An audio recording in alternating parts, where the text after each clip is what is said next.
tradition of his own at Creighton.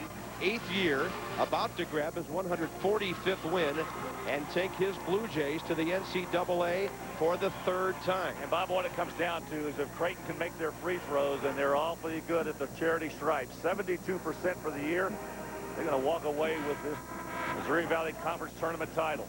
You know, it's that thing nobody likes to talk about, Larry, on a night like this. But sometimes fans root for the underdog to win it if they think the #1 seed has the credentials already to get into the tournament. And certainly Bruce Weber had to approach this game as if, hey, we're going to win it, take out any doubt. Well, Dana Altman and his Blue Jays had other ideas. This could turn out to be the better scenario for the Valley, because I really believe they'll get 2 in if Creighton wins this thing. But on Selection Sunday, you never know, do you? Never know. A foul in the backcourt on Stetson Hairston. You know, the thing about it, Bobby, is that every conference has those teams. I mean, everybody's got 1 or 2 that they're floating out there. They're not sure. They try to play their way in. What's going to happen now is that Southern Illinois, if they go down to defeat, are going to have to wait a week to find out what's going to happen. That win over Indiana has to be huge for them, though. Beating the Hoosiers back in December by 12. Losing to Illinois by only 3. Korver knocks it down. Kyle with 15, his average tonight. SIU also beat Iowa State of the Big 12. They won on this floor against Conference USA St. Louis U. And the Billikens have played very well the last couple of weeks. Korver. Yes. 9-point game, 40 seconds to go. Salukis running out of time. They've got to have an immediate 3 here. Korn blocked. Terrell Taylor, the best 6th man in this league. Well, the one thing the Salukis are doing, they're finding the right people. It's just that Taylor got there before Korn had a chance to release. Well, that's a pretty good block right there. He went a long way to go up and get that one. And the Blue Jays have blocked 7 shots tonight. Korn for Brooks. Got to have a 3. Got it. Darren Brooks with 10. 6-point game. 27 seconds to go. Korver in the backcourt. Korn on him. There's the takeaway.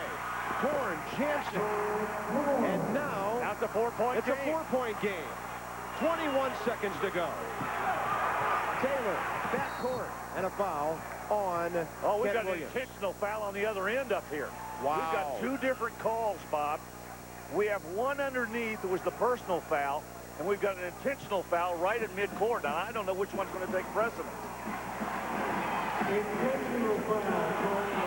Watch right here. Korver's got the ball. Korn trying to get it away from him. Now, there's the pass. Blocked. Korn gets it back, makes the basket, and then right after that, there's a foul down underneath. It was the Southern Illinois basket, but then there's an intentional foul on Dierman right at midcourt. Jermaine Dierman called for the intentional foul for grabbing DeAnthony Bowden at midcourt. Now Taylor will shoot the free throws from the initial foul, evidently against Kent Williams. This is amazing. SIU trying to come back, and this might take it right away from them. Some fans have thrown some coins on the floor, and Bruce Weber is out there to help pick them up. Well, that's the last thing you want to see right now. I mean, this has been a well-played game. Both of these teams have really gone hard.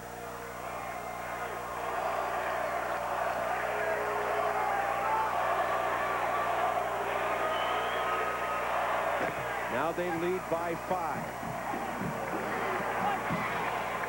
Terrell Taylor to shoot another, and then I think DeAnthony Bowden will shoot a couple. Taylor's had an outstanding second half. But what they've got is the point of interruption on an intentional foul.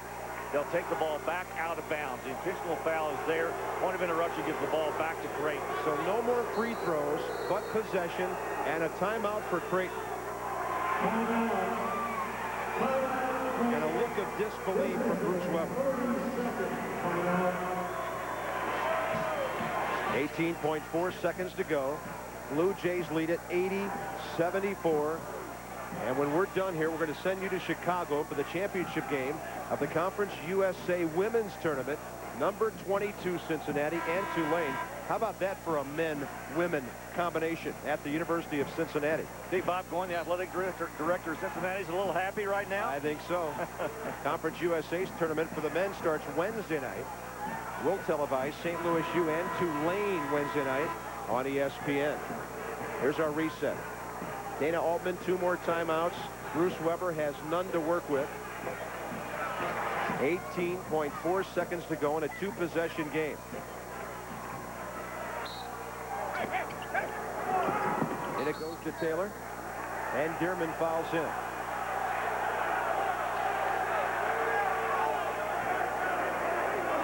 Well, Dana Altman's got his 3 best free throw shooters out there right now on the floor. Lindemann, Taylor, and Korver. All of them above 80%. Terrell Taylor, 82% coming in. He's a bench guy. That should just about put it away. 3-possession game now. If he makes his next free throw, he'll have his 3rd 20-point game of the year. All of them on floors away from the Civic Auditorium in Omaha. He drains it. 82-74, final 15 seconds. Brooks driving. They don't have to have a 3 here. He gets the quick deuce. They have no timeouts. Clock is stopped. Lindemann for Korver. And Kent Williams tried to make it appear that Korver had knocked him down. It'll be number 4 on Kent Williams. I'll tell you what, that young man, Kent Williams, has had an awfully good basketball game. He had 15 in the first half. Well, what do you think, Larry? Are they both going to get in? I think they both get in. Southern Illinois had an outstanding record this year. They're going to end up 26-7. They tied for first place with Creighton at 14-4 in the Missouri Valley Conference Seasonal Championship this year. And Creighton will increase its number of Missouri Valley Conference tournament titles to 7, more than any other team in this league. Here's the man that has engineered all of it, too, Dana Altman. 18 for Kyle Korver. And a finger roll won't go. Blue Jays are going to the NCAA tournament for the 4th consecutive time, and they've won the Valley Championship again.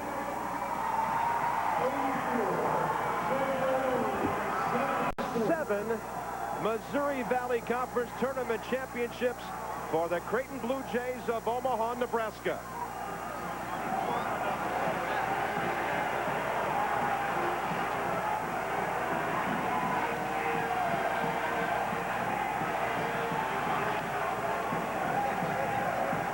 They came in thinking the key to this ball game tonight would be rebounding and avoiding turnovers.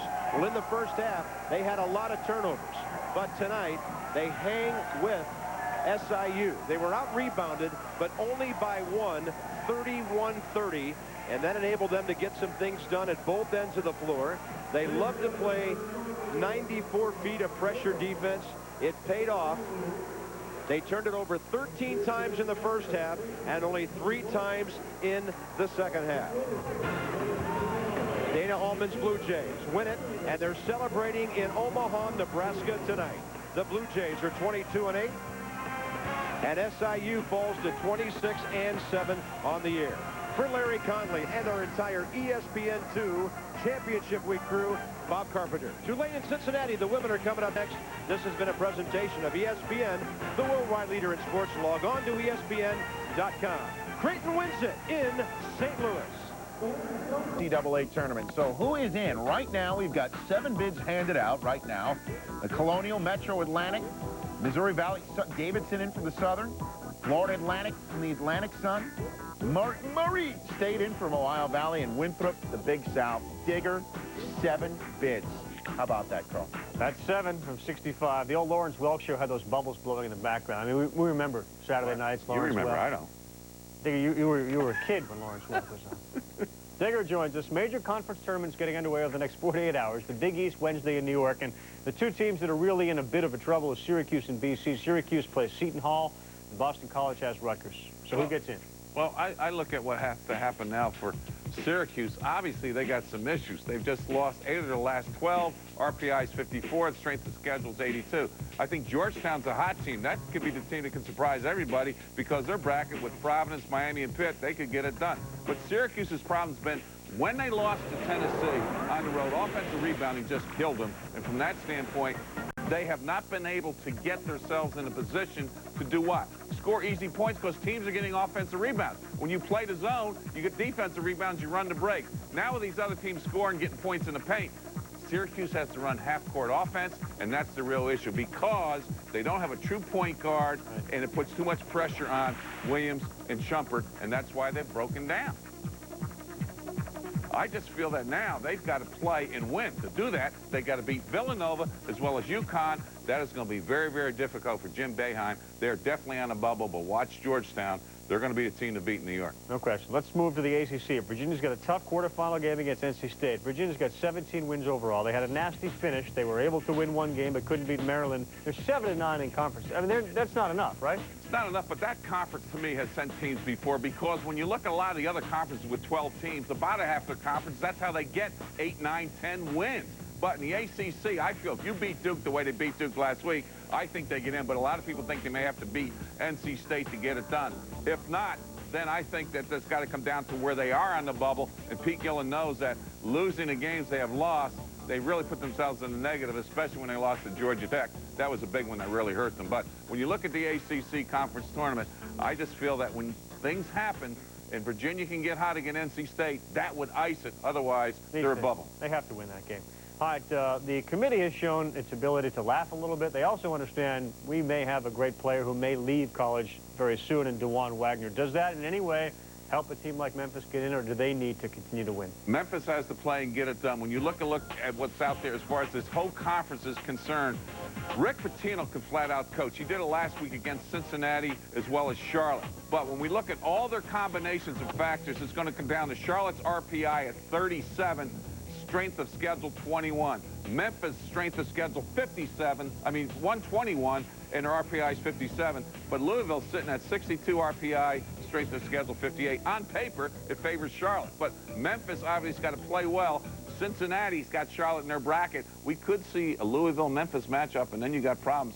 But from the standpoint of who's in right now, on paper going in, it's Marquette, Memphis because of the edge, as well as Cincinnati. Did I hear that you were staying for the midnight game? Absolutely. I've been drinking coffee all night. I would not miss a game with my Zags as they take on Pepperdine for that Big West Championship game at midnight. The game isn't enough to keep the viewers, the fact that you'll be up at midnight. Absolutely. No one knows what'll come out of your mouth about 12:30 a.m. Hi, Rich. All right. Breakdown is brought to you by McDonald's. We love to see you smile. Gone is Elvis, the king. So did he bequeath his throne as the best music-related name in sports to Kenny Rogers, the gambler? Log on and vote. And when playing Gonzaga, it's become the dick-out rule. Stop Dan any way you can.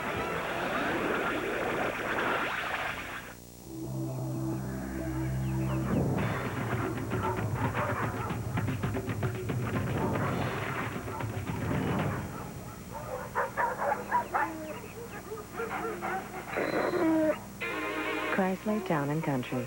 With over 80 available safety and security features, it's the ultimate minivan.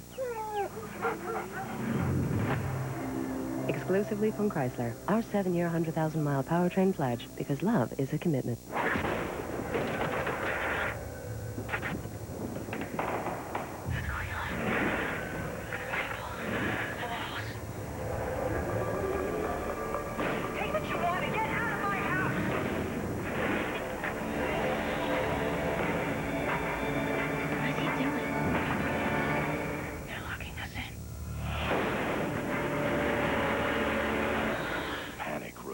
Rated R. Opens everywhere March 29th. If he throws an elbow, you hit him in the mouth! Brian Denny is Bobby Knight. What the hell are you scared of? A season on the brink. Premieres Sunday, 8 p.m. Eastern on ESPN. Viewer discretion is strongly... Wouldn't it feel great to cut your monthly payments by as much as $500 or more? If you're a homeowner who's ready for some financial relief, call AmeriQuest Mortgage now at the number shown here. An experienced loan expert will show you how to consolidate your debts and lower your monthly payments and treat you like more than a number in a credit report. Call AmeriQuest now at this toll-free number. There's never been a better time to call. AmeriQuest, the company that knows you are more. It's awesome, baby. It's that time of year when basketball fans live and breathe the sport. And Warden Martin and Saturn of Champaign County are getting into the action. For a limited time at Warden Martin and Saturn in Champaign and Savoy, you can follow the bouncing ball to incredible savings. Make your best deal, take your best shot. Score big with savings on every car, truck, van, and sport utility vehicle. Then score even bigger when you stand on the free throw line and shoot for prizes. You can't lose. Make your best deal, take your best shot. Now at Warden Martin and Saturn of Champaign County.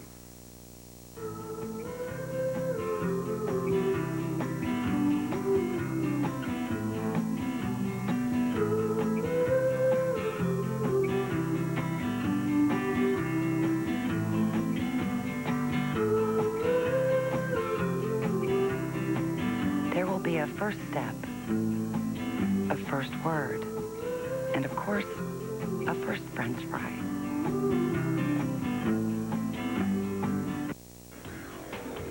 Join me, Chris Connolly, on Tuesdays Unscripted, when we sit down with Sammy Sosa. With Moises now and Freddie, you know, it's going to be one of the best years I ever have in my life. Those guys are going to be hitting behind me, and I will be there for them. They will be there for me, and they're a great guy. And you know, not only Moises and Freddie, but the whole team. That's not all. We got Sammy's take on the departure of Mark McGuire. Who might be the guy to beat Hank Aaron's career home run record? And whether or not he really is 33 years old. Tuesdays Unscripted with Sammy Sosa. Carl, you want to talk unscripted, you got to talk Islanders Pens tonight. Alexei Yashin, second goal of the game. It's 2-0. Yashin 2, Penguins nothing. The Penguins would catch up. Many thanks to Johan Hedberg's goaltending. 4-on-4 hockey stops Michael Pekka, Sean Bates, and Adrian O'Coin. 22 saves for Hedberg, and this game was tied early in the third with 2-2. Alexei Kovalov, the wrister, past Chris Osgood, and Penguins 3 unanswered. It's a 3-2 hockey game on Kovalov's 23rd. Islanders pull the goalie. Late regulation, Pekka's attempted pass in his own net. Gets past everybody, and the net is empty. They gave the goal to Darius Kasparaitis because he was nearest Pekka. Give it to Hedberg. Osgood's like, you know what, I would never give up a goal to Kasparaitis standing there helpless as the Penguins win 4-2, score 4 straight goals, and only their second win in their last 11 games, while snapping a 4-game unbeaten streak at home for the Islanders. Wow, these are the Leafs and the Caps. The Caps playing real well lately. Leafs with a chance to get atop the Northeast with the Bruins with a win. Yager to Gonchar for the goal. Caps are up 1-0, his 20th. Matt Sundin, that's a pretty behind-the-back pass right there. Paul Healy's got his first NHL goal. We're tied at 2. Healy's a 26-year-old rookie.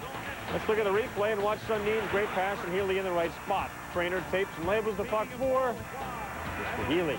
Third period, still tied at 2. Gary Roberts just dropping a pass to Robert Reichel, who comes into the slot and fires one past the goalie in the Maple Leafs. They want to win it by a final score of 3-2. So they overcome the 2-goal deficit, and that's really going to hurt the Caps here should their playoff position remain precarious. Yaromir's got 5 goals during his 4-game goal streak. And the Mapes now tied with the Bruins for first in the Northeast Division in terms of points.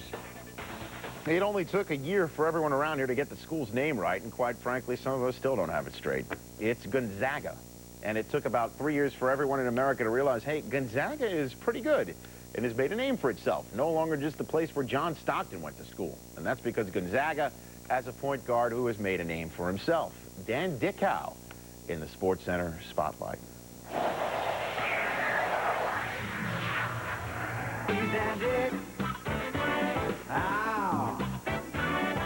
How good is Dickau? Great. I just think he's great. I think I'm one of the biggest fans of Jason Williams for what he did last year and what he did for college basketball by coming back and the kind of year he's having. And I understand how important he is to Duke, but I'm telling you, Dan Dickau does everything for us. He's one of the smartest players I've played against. You can tell he's got control. You can tell, you know, as a big guy, you just have to watch what he does and move according to what he does. He knows he's smart. He'll earn a degree, yeah. And he can knock down game-winning threes. He's very driven to the point, not quite on psychosis yet, but he loves the game of basketball. and he spends an inordinate amount of time on it. He's not a good shooter. He's a great shooter. And we've had some good ones here, but he's the best we've ever had. You have a lot of different schemes offensively. Is it ever too much for you to remember? No, because if anything breaks down, I'm just going to shoot it. Knock it down, knock it down, knock it down now. Knock it down, knock it down, knock it down now. Not easy for me to blend into the crowd right now, neither is it for Dan, but that's a good thing. Yeah, I mean, and I can, and we can deal with that. Every place we go to is a sellout now in our league, and every place has some interesting chant they're trying to say to get us rattled, you know, crowd into it more than any other team. I'm sure they play all year. The most remarkable thing about him is his consistency. Just the way he's shooting the ball and his assist-to-turnover ratio, night in and night out when people are gunning for him is amazing. I think in his mind, he owns the game, and he directs where the game's going to go. And if you just follow his lead, he'll take you to that place. Well, Dickow certainly hits him past the red tees, Carl. Look at his numbers in comparison to the point guard conventional wisdom tags as the best point guard in the nation, Jason Williams. Dickow, the better shooter from beyond the arc and from three-point range, and Dickow averages a half an assist per game more than Williams. Spotlight is brought to you by AT&T Long Distance. Let your long distance be unlimited. Rich, long driver, and he can shoot from long range. He's coming up next, but before we check that game, we got to show you the finish of that Western Kentucky, one of the best so far. ESPN and ESPN2, home of the NCAA Women's Basketball Championship.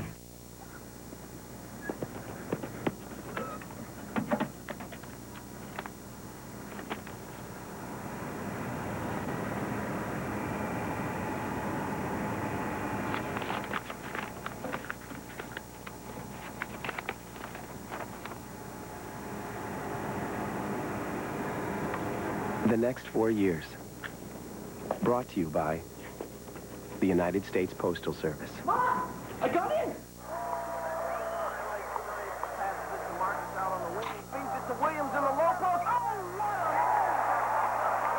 New fast break Cheez-It. You might not be in basketball shape, but they are.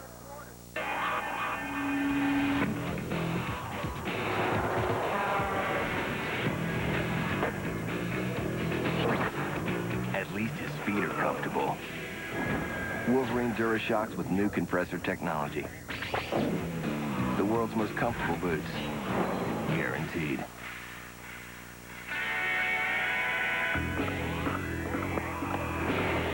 Wolverine boots and shoes. They don't quit. I'm a regular guy, but sometimes I can be such a dunce. Like when I go on vacation. I always wonder if I'm paying too much for the rental car. Then I heard about the Dollar Rent-A-Car website at dollar.com. The rates were so good, I couldn't contain my excitement. Saving money was so quick and easy, and wow, my Dollar rental car was right at the airport. Next time, you know where to go.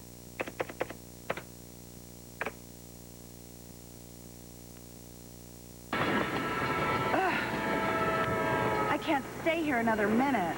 Not what you need to hear. Then Super 8's where you need to stay. As clean as can be 1,900 times over. Clean, friendly Super 8. All the room you want. We weren't technically a garage band since we practiced in a barn. 3 years, 7 drummers, 1 groupie.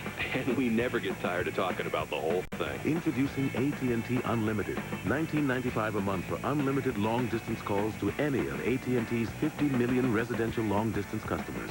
Make all the calls you want, whenever you want. Plus, it's just 7 cents a minute to anyone else. We still call each other all the time, but we have one rule. No singing. Call 1-800-REACH-OUT to enroll. Sports Center is brought to you by the United States Postal Service and by Sports Century, the top 50 and beyond, weeknights at 8, only on ESPN Classic. Question of the night with Elvis out. Now, who's got the best musical name in sports? Close as Snoop Minnis just beats Kenny Rogers. Look at that, Chris Christopherson, Elton Brand in last place. Could we have skewed a little too old with those two? With Elton Brand, they probably didn't relate to the Elton John reference. You're right. Thanks for logging on and voting, folks. Dre Blige with a crossover. All right, great game. First, Western Kentucky down by 1. Philip Videnoff, Hilltoppers got themselves the lead by 2. New Mexico coming back. It's Eric Channing, the lone senior. 3-ball. 72-71, New Mexico State. Western Kentucky slowly coming back onto the floor now. They'll inbounds with 2.6 to go, trailing 72-71. Quick update from the guys at the college hoop set say that Western Kentucky is going to have to sweat. Here's the 3 to win it. It is good, and Western Kentucky at the buzzer hits the shot to win it. Wow. And they run off the floor. So Western Kentucky, a buzzer-beating shot to knock off New Mexico State. And this is how it happened. Sparks takes a dribble, fires it up. He got it! He got it! It's a two-pointer. It's good! Well, they gave him a 2 for it. In any event, it's good enough to win 73-72. Dave Rebson, Matt Weiner will have the full highlights, and Chris Fowler and Digger Phelps will break it down for you as well. Well, I'm glad they hit that 2 there, because it'll help Digger stay awake. Exactly. So will Gonzaga and Pepperdine. That's coming up next. So long. WCC, come on, WCC. It comes to go. Oh! Hit down! They've won the game! Not seriously, I don't think the team want to see me. Cross over, make it easy. All the fans see when we get free. Sipping on a couple of water, not a whole team play. So see, I represent because I'm a team player. Can't be no freak player, because I heard the whole team play. Get the rock, dribbling around, pass around, round and round, pound for pound, break it down, downtown, straight clown, ESPN town, Gonzaga ballin' boy.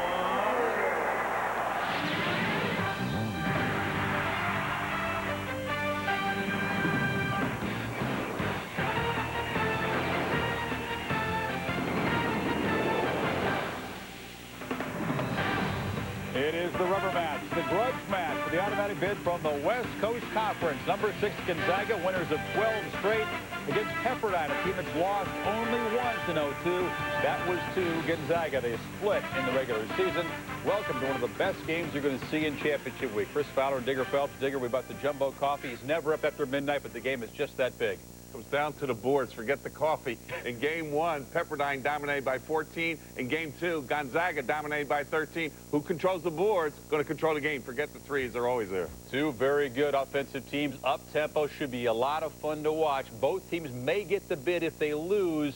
Gonzaga certainly. Pepperdine, though, can take care of business. Don't ride off the waves.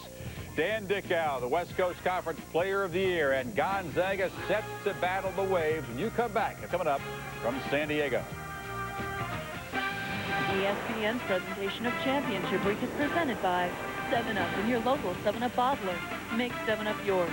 And in part by A Season on the Brink, ESPN's first original motion picture. Premieres Sunday, March 10th, 8 p.m. Eastern, only on ESPN. Share your height with another. At 7-Up, we're not just about selling soft drinks. We're about bringing people together. People from all over the world, all walks of life. Democrats, Republicans, oil company executives, environmentalists, East Coast rappers, West Coast rappers, all here to sing in peace and harmony. A little louder, everybody. I can barely hear the singing. Mr. Wallace. And you are just going to love these terms. Your terms just aren't right. I'm so sorry. Mr. Regan, your rates are a little high. That's not good. What's the word I'm thinking of? I think it's no. Mm-hmm. No. Want banks to compete over you? Come to LendingTree.com. Fill out one form and get up to 4 offers within hours. Oh, what a lovely time. When banks compete, you win. This is Bowflex, an entire gym in one easy-to-use machine. Strength training with Bowflex is so effective that we guarantee you'll get the results you want in 6 weeks or less. One simple workout. 20 minutes a day, 3 days a week. Bowflex is real. The results are real. Call right now for a free video and brochure. Bowflex, the power is yours. Every day at Champagne Surplus, we help customers who are traveling to interesting and exotic places, and we get the pleasure of vicariously traveling with them while we advise and outfit them. We'll be bringing outdoor advice directly to you 4 times a week on CNN. Tune in Tuesdays and Thursdays for outdoor information from Champaign Surplus. Information that will help you prepare for your next adventure. Making travel plans is your business. Making sure you enjoy your adventure, that's our business. Championship week presented by 7-Up, rolling along here in San Diego. Tonight it's the West Coast Conference Final. The 6th-ranked Gonzaga Bulldogs and the Pepperdine Waves. In yesterday's semifinals, Gonzaga squeezed by San Diego. In the nightcap, Pepperdine pounded St. Mary's.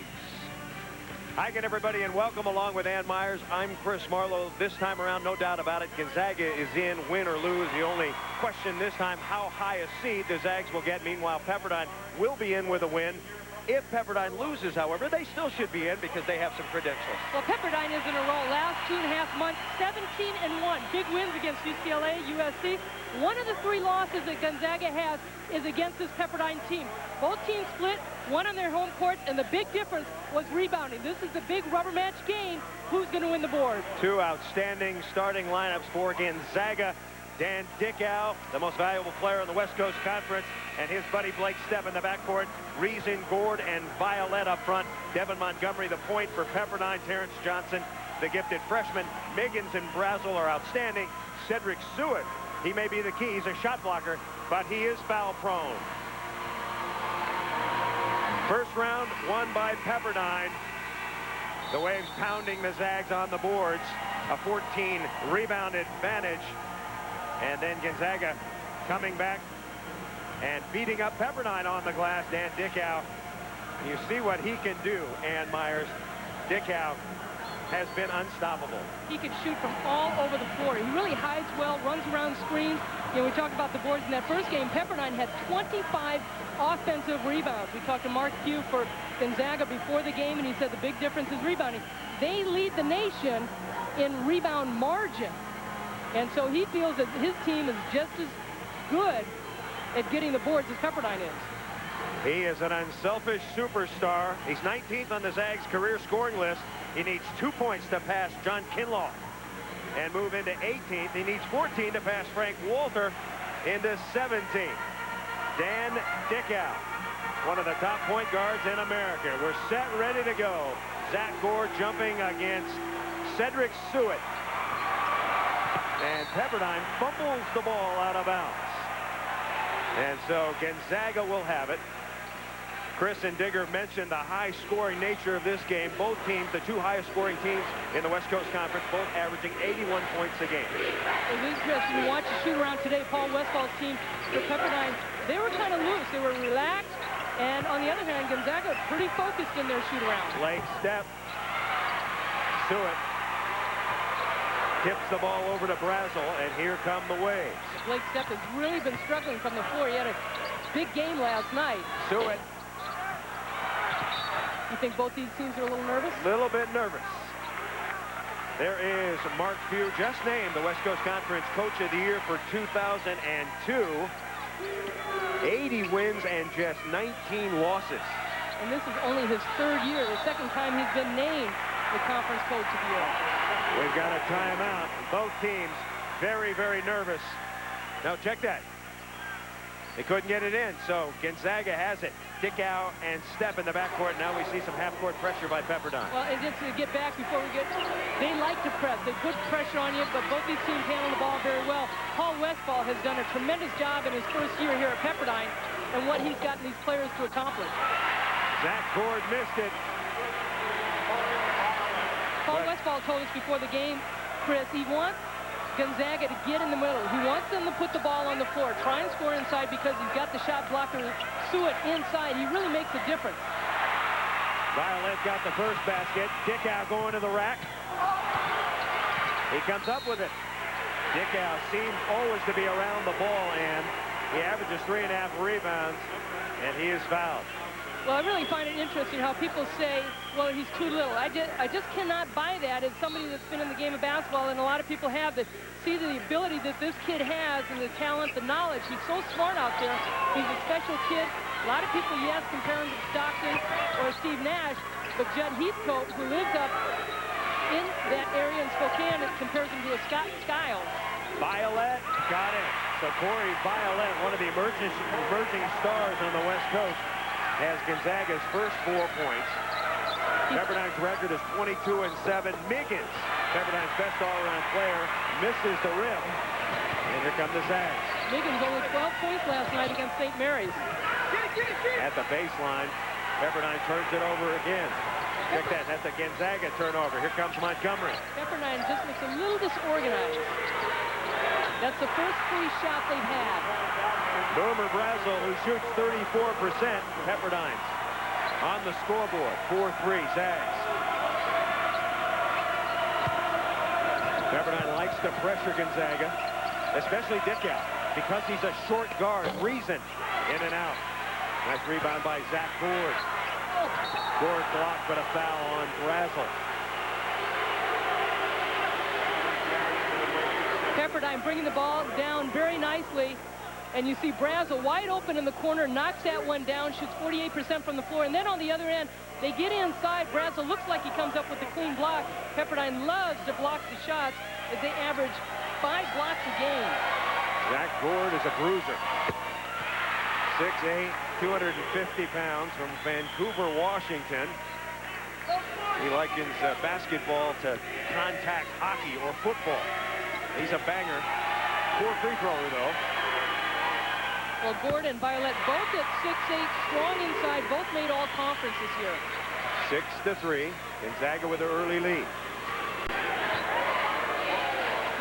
Pepperdine, the #1 seed in this tournament via coin flip. The two teams tied during the conference season at 13-1. Montgomery. It's a blocking out inside. That may be against Anthony Reason. In the 2 tournament games for both these teams, what really set them apart from their opponents is that they got to the free throw line.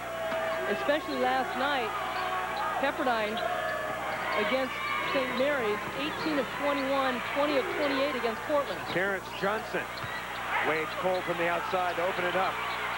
Block shot scramble. Terrence Johnson, yes. And the reason I mentioned the free throws is because both these teams are very physical and active inside. They get to the line, which is going to be very important. And both these teams playing their 3rd game in a row. So watch for the end of the second half as far as fatigue taking over. Pepperdine had the late game last night. The Waves finishing at about 11 p.m. Nice shot by Corey Violet. He played behind Casey Calvary last year, averages 3 points, 3 rebounds. This year, 12.5 points and 8 rebounds. He's a comer. He's just a solid player, averages over 12 points a game, and #3 in the conference with rebounding at 8, and #4 shooting percentage-wise. He is consistent, and that's one thing that Mark Few has talked about this team all year long.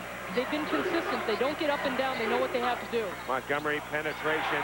Violet picks it off. You'll see a lot of that from Gonzaga. They'll be back in their matchup 2-3 zone.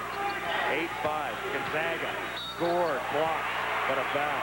And that's going to be a big question for Paul Westphal and the Pepperdine Waves. Cedric Suet is a key to Westphal's defense. In the earlier game up at Gonzaga, Suet got in foul trouble, wasn't a factor. As I mentioned, Paul Westphal talked about dribble penetration because he feels that his defenders have a better opportunity to block the shot. He doesn't want to get the pass inside like that. Violet is so tough, and he makes a nice underneath shot, but Violet, strong hands and the good pass inside, and I think Pepperdine's got to do a little bit better job cutting off those passing lanes. Against San Diego, Zach Gord played just 14 minutes at 5 points and 5 fouls. Sat on the bench most of the night. Coach Mark Hughes said, yeah, he committed a couple of silly fouls. We got to have him in the game. 9-5. Gonzaga.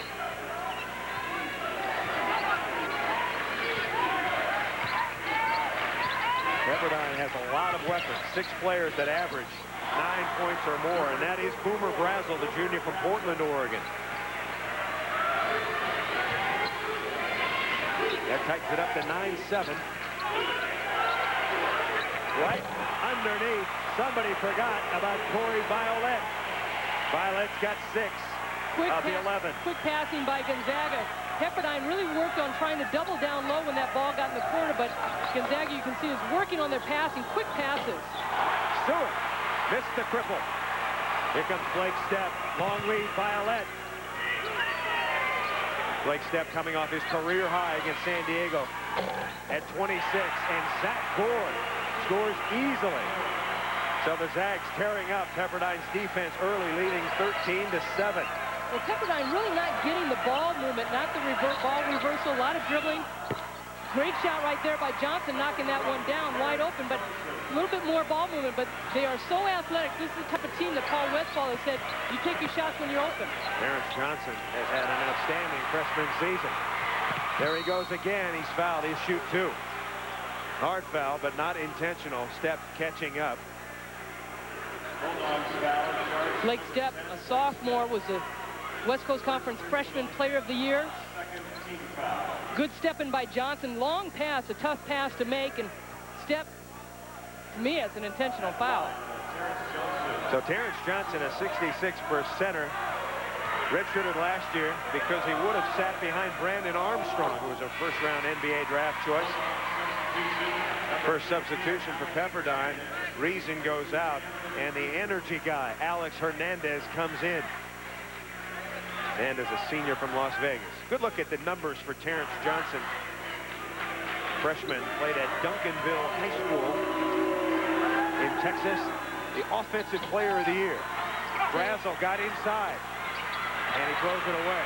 Zags will run. Stepp blows by his man. Stewart with the block. Cedric Stewart. Paul Westphal told me a couple of weeks ago, Cedric Stewart gives us swagger. He is the key to our defense, and he comes up with a rejection. Stewart on top, 14:45 to go. Zags by 3. ESPN and ESPN2, home of the NCAA Women's Basketball Championship. I'm a regular guy, but sometimes I can be such a dunce. Like when I go on vacation. I always wonder if I'm paying too much for the rental car. Then I heard about the Dollar Rent-A-Car website at dollar.com.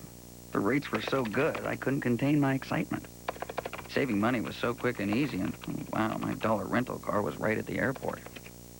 Next time, you know where to go.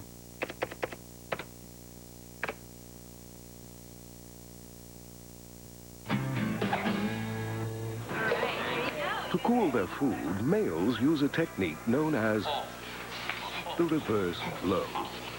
The Rolling Rock continues the cooling process. Grab a rock. For powerful digital imaging systems that are race car fast and handle so well they can pump out up to 105 pages a minute. Think inside the box.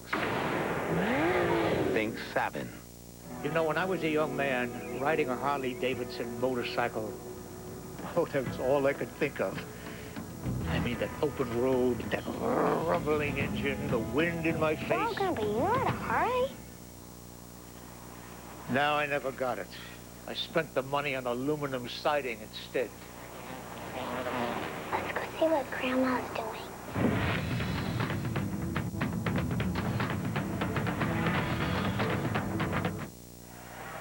We're back. Gonzaga leads by 3. Last night, after beating San Diego, Mark Few in the press conference went off about having to play San Diego here at the Jenny Craig.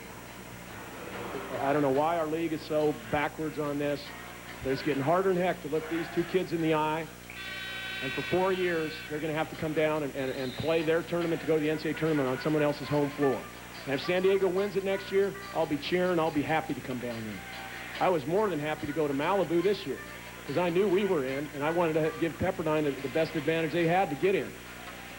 But we need to change our leadership and change the decision-making process.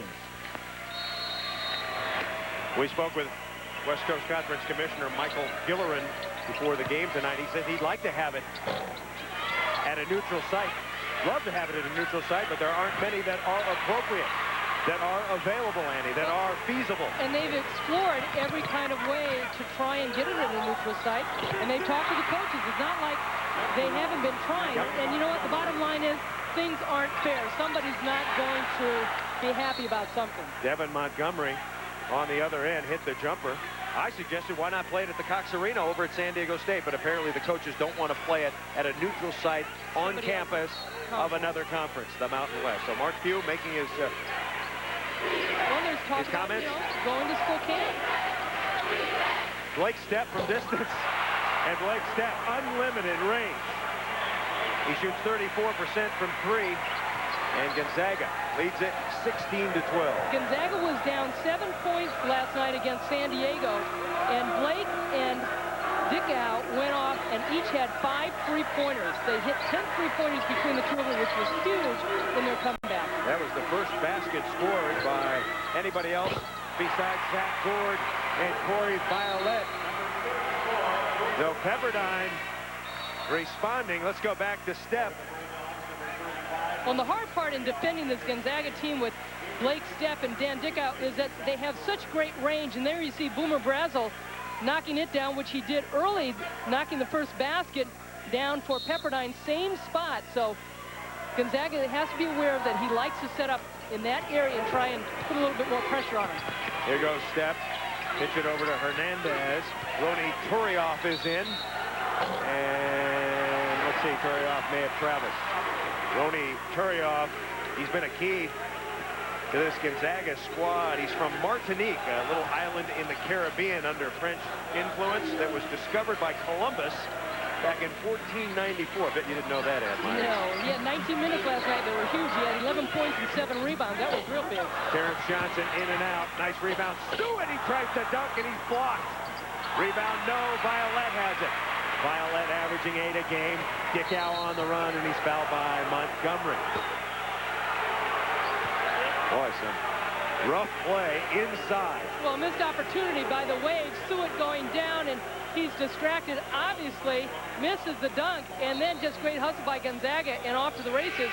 And again, one thing that Paul Westphal told us before the game, that Dan Dickow, you cannot keep the ball out of his hands. It's very difficult. He's in constant motion. Montgomery's playing him one-on-one. Try and make shots more difficult for him and take him out of his rhythm. But look at that. Look at that great range. He missed it. He misses it, but great confidence. He just has lots of poise when he goes out there to shoot. Glenn McGowan is in for Pepperdine. Ever since he joined the Waves off suspension, the Waves are 17-1. He gives them a physical presence, number 22 in white. Big, strong kid who had 26 in the last meeting. Here he is now, McGowan, and he's held. He is a load, 6'8", 220, a sophomore from Lemon Grove, California.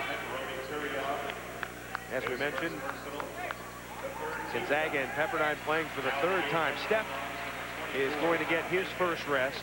And 3-point shooting specialist Kyle Bankhead comes in. Mark Few, 2 years ago, was in the conference finals against his Pepperdine team where it went overtime. And Jan Van Bredikoff was the coach. Gonzaga winning that game in overtime. Johnson comes up short. Brazel rebound. There's a rivalry between these two teams. Brazel missed it. Roni Turioff. Rebound. Roni averages about 5 a game. Here comes Dan Dickow. Zags by 1, 16-15. Turioff missed it. Violet, and they are not doing a good job on Corey Violet. Violet's got 10. So strong, and he bench presses 350 pounds. Here he goes. Dickow. Hernandez slashes to the goal. Violet's got 12. And Gonzaga getting inside. You know, you hear a lot about Dickow and Stepp, the guards. But what Paul Westphal was worried about were the big guys for Gonzaga. He was. And it's a matter of keeping the ball out of their hands. Now, answered right back by Montgomery for Pepperdine. What Westphal needs to have his team do is try and have Gonzaga put the ball on the floor and come up with their jumpers, rather than getting set, take the shot, and keeping the ball out of the inside players. Bankhead short. Brazel takes it away from his own man. Now the Waves will run it up. Waves like to play the fast tempo. Stewart is not a scorer. They got a break on that one. Yeah, Hernandez held Montgomery. Thus the errant pass. Montgomery said, yeah, man, he grabbed my arm. Come on.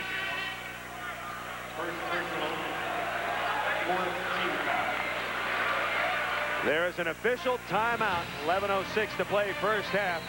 Gonzaga leading Pepperdine by 2. Come to Pep Boys for all of your car care needs, like quality Raybestos brake service for as low as $69.99. At a price like that, why risk driving around with bad brakes? Get your brakes checked at Pep Boys today. Tina? Hi, you must be Todd. Ready to go? Yeah. Okay. What are you doing? Well, I'm trying to keep the mileage down on this car, so I drive it backwards 4 days a week. Need a motor oil for a high-mileage car? We developed one. Pennzoil high-mileage vehicle restores the performance of older engines. Come to AutoZone for special savings on Pennzoil's new high-mileage vehicle motor oil.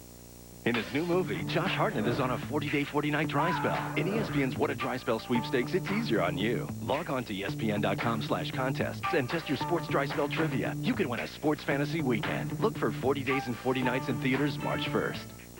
When reviewing the Lexus LS430, Automobile Magazine said, no car in this class has more inviting leather, a more comfortable ride, a superior stereo, or a more logical navigation system. Perhaps this is why, for the second year in a row, Automobile Magazine has named the LS430 the best luxury car over $40,000. To its owners, it's the best luxury sedan in the world. The LS430 at your Lexus dealer. Check this fantastic finish. Sun Belt semifinal game. New Mexico State on top of Western Kentucky. The inbound for the Hilltoppers goes to Patrick Sparks. The fall away from just inside the line, enough to put Western Kentucky in the championship game against UL Lafayette in New Orleans tomorrow night on ESPN, 9 o'clock Eastern time. The two top seeds will meet. How about Western Kentucky, Ann Myers? Boy, that's a big win down there. Absolutely. 22-18 here. Gonzaga. The story has been so far, sophomore Corey Violette. He's 6 for 6. He's got 12 points, and he is tearing up Pepperdine inside. Dan Dickow is scoreless. Two high-scoring teams. They've been grinding it out so far. Dickow's only taken 2 shots. Here he comes.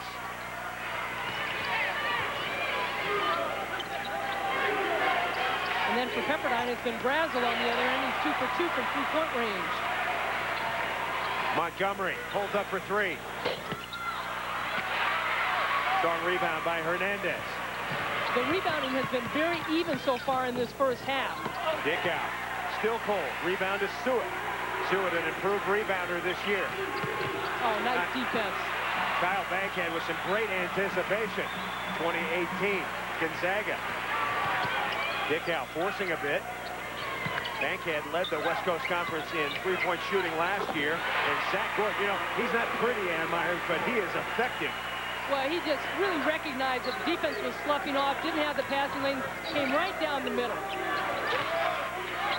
McGowan, he's got three-point range, and he can get in the paint, can he? Glenn McGowan, he was suspended for the first 10 games this year for fighting with a teammate. Backup center Will Kimball. He's come back, and he's made a big difference. Bankhead air ball, Hernandez on the glass. You know, there's the rebounding story again, Ann Myers. Once again, in case you missed it, Gonzaga leading the nation in rebound margin at 9.5+. Well, and you see points in the paint has been a big difference. Both these teams, it's just like a slugfest going back and forth. Pepperdine's record 22-7. Wins over UCLA, USC, BYU, and Gonzaga. Top 50 wins. Montgomery hits it.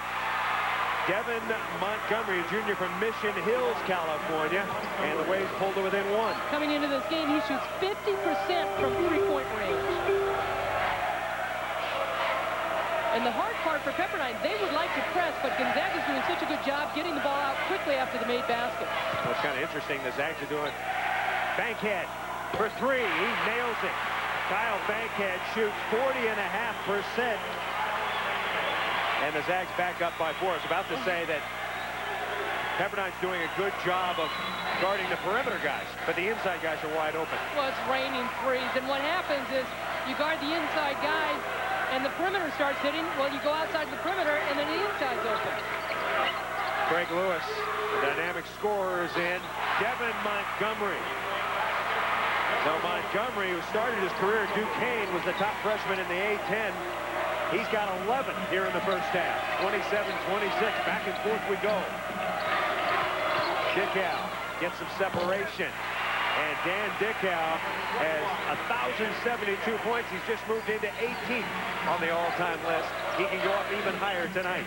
That really is a tough shot, and a good shot for him, too, because Judd Heathcote talked about one of the things that he needs to work on is putting the ball on the floor and coming up with a jumper. And Judd Heathcote, again, the connection is that Mark Few was an assistant coach when Dan Monson was the head coach at Gonzaga. Heathcote, a supporter of Gonzaga, and right now his Zags lead by 3.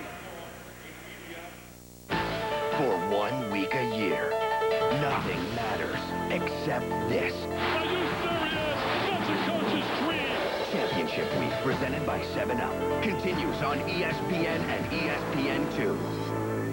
If he throws an elbow, you hammer them out! Brian Dennehy is Bobby Knight. What the hell are you scared of? A season on the brink. Premieres Sunday, 8 p.m. Eastern on ESPN. Viewer discretion is strongly...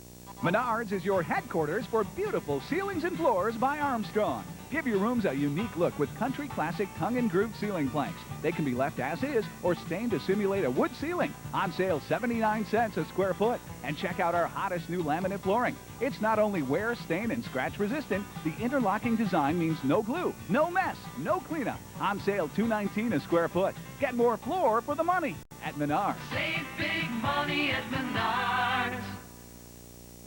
And neutralizes odors. Iodine, coffee, red wine, on the clothes and in the water. Add OxyClean.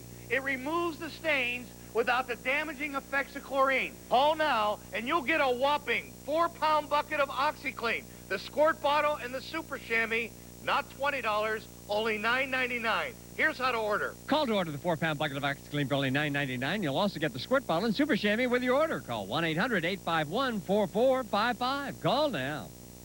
Chris Marlowe and Myers, Championship Week presented by 7-Up, continues here in San Diego, California. Gonzaga by 3. Pepperdine, we mentioned that the Waves have some outstanding credentials, a record of 22-7, 13-1 in the conference. Key wins over UCLA, USC, and Gonzaga. They have played a very strong non-conference schedule, but they're hurt by their West Coast Conference schedule, Ann. Well, with the losses to Santa Barbara, Irvine with Green on that team, I don't think that those are real key losses, in my opinion. And again, 17 of the last 18 games they've won, and that one loss was against Gonzaga, number 6 in the country. So, I mean, they have played a tough schedule. Both teams lighting it up from the floor. Gonzaga 12 of 23, Pepperdine 10 of 20. And Pepperdine 5 of 8 from three-point range, 2 of 6 for Gonzaga. Bankhead pitch it out. Hernandez flanks it. Looked like it was off Corey Violet's hands. If you look closely on Corey Violet, his neck was slashed by a San Diego player the other night. It's got to be like wrestling. Clip those nails. That was Tom Lippold. Lippy got him in a scramble for the ball. There was a momentary stoppage while they cleaned him off and dried him up. No Band-Aid big enough for that. 29-26, McGowan from distance. Now McGowan came off the bench up at Gonzaga and poured in 26. And he has tied it up here. He is a physical guy, and he's matched up against Violet. And he's called for the hold. McGowan, a big-time shot from the outside, and then Pepperdine Waves continuing to knock down the outside shots and keeping them in this game right now. They're struggling with their inside shots. McGowan, Paul Westphal says, we're tougher with him. You see the games against Gonzaga, he has played well. He plays up to the competition. He's a sophomore, still learning about consistency, but this guy is one of the most talented players on the West Coast. Dickow, barely caught rim. Dickow still scoreless. Nope, he's got 2. Step in and out. And the Waves come up with it. The Waves are not a particularly dynamic rebounding team. -1 on the season. Kimball missed it. And Reason comes up with it. Tied at 29. 6:15 to go. Dickow stripped out of bounds. Well, Pepperdine played St. Mary's last night. Won that game 68-47, but it was an ugly win. Paul Westphal was saying they just made us play ugly because they ran the shot clock down. They used the shot clock as much as they could, so we had to slow things up. And sometimes the guys have a tendency, as you said, playing up the talent that they're playing against. Can't give Stepp any kind of long-range shot. Same with Dickow. He slides and he travels. So Dickow pressing a little bit here. Well, he's #1 in scoring in the conference with over 20 a game. But don't count him out. Even though he's looking for his shots, you see his feet go out from underneath him. And he still tries to get the shot off. But as we mentioned in the game last night against San Diego, he came on strong in the second half. Pepperdine looking for its first lead of the game, and the Waves get it. Jimmy Miggins, the junior from Riverside, he was sick last time these two teams played. And the Waves are up by 2, 31-29.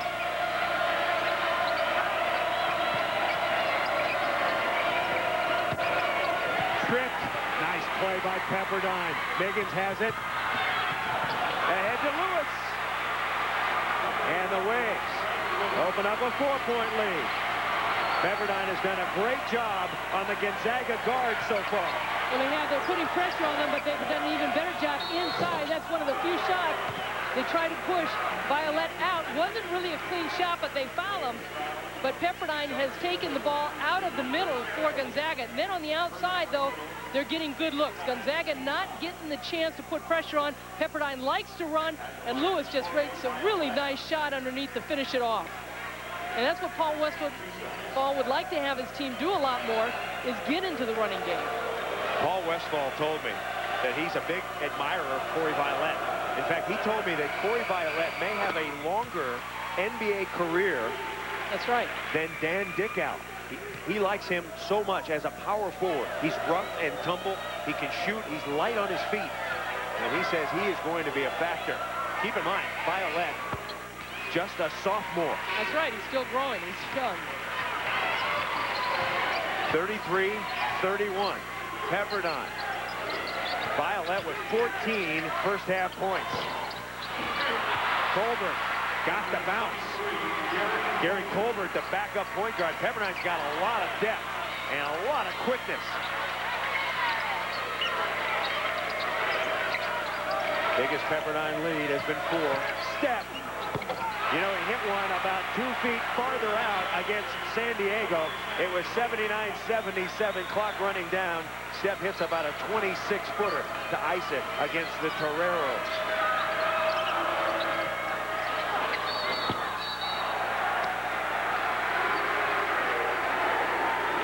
Our officiating crew tonight, in case they get involved, Dave Libby, Mark Reichling, Milt Stowe. 3 outstanding officials. Dan Dickow with his second personal foul. Craig Lewis with the outside shot, and he kind of jackknifed off the shot. And there you see the points in the paint by Gonzaga. A little bit of a lead, but Pepperdine just killing them from the outside, knocking down those threes. Yeah, Gonzaga going inside early, and Pepperdine warming up. Craig Lewis, he's an interesting story. He's senior now, been beaten out for the starting position by freshman Terrence Johnson. He hasn't sulked. He comes off the bench. He's like a Vinnie Johnson type. He's a microwave, a mini microwave. He's a shooter. He comes in. He's in there to light it up. But to me, you got to give credit to Paul Westphal, again, the first-year coach, and how the players have responded to him. And for Lewis to take that role, to see how important the sixth man is, with Westphal being in the pros for as long as he was with Phoenix and Seattle, coaching at that level, and knowing what the bench can contribute to the team and how many minutes are going to be. So Lewis with the 3 free throws. He made just 1. Dickow now on the bench with 2 fouls. Pepperdine with a 2-point lead. And we've got an elbowing foul on Blake Stepp. Not much contact by Stepp, but it was wide enough where the defense was far enough away from him where Dave Libby makes the call. Wow. You had to phone that one in, huh? That was a collect phone call for Mark Pugh.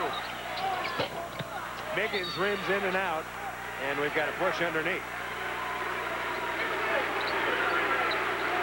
A couple calls going right now for Pepperdine, and really a situation, you know, you can go back to what Mark Few had said earlier about being on a neutral court. Well, it's neutral for both teams right now, and I don't think either team is really going to get a call that they want.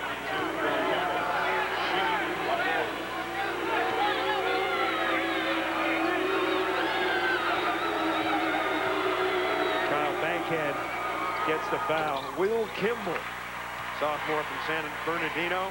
Interestingly, Kimball was the player that Glenn McGowan got in the fight with in the library that caused the suspension. Apparently they have made up, or at least they get along. Kimball will be the center next year when Cedric Sewitt moves along. But Kimball was a player even as a freshman. He had 9 starts last year. Yeah, they like Kimball because he can score a little bit better. Violet misses. Nice rebound by Kimball. And Rodi Turioff is over the back. So Will Kimball, strong rebound. Turioff, his minutes have been limited because of his fouls. A little frustration on Turioff's part. Once again, Dan Dickow, All-American candidate, on the bench with 2 fouls.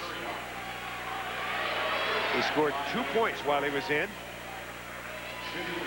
My pals Jay Billis and Jimmy Dykes are always talking about Dan Dickow being one of the top 5 point guards in America. Of course, Jason Williams of Duke, Steve Logan of Cincinnati, TJ Ford, Hollis Price of Oklahoma, some good ones. How about Jason Gardner of Arizona? And a lot of fine point guards this year. Well, and Paul Westphal told us before the game, too, it's just a matter of what team Dan Dickow goes to. He feels that he can play at the next level. It just depends on what kind of system. Will Kimball giving the Waves a lift off the bench. And Pepperdine now has its biggest lead of 5, 39-34. West Coast Conference Tournament Final. Winner gets the automatic berth. Loser figures to go, but you're never sure. I mean, Gonzaga's going to go. No problem with that. But Pepperdine would like to take the worry out of the next 6 days before Selection Sunday.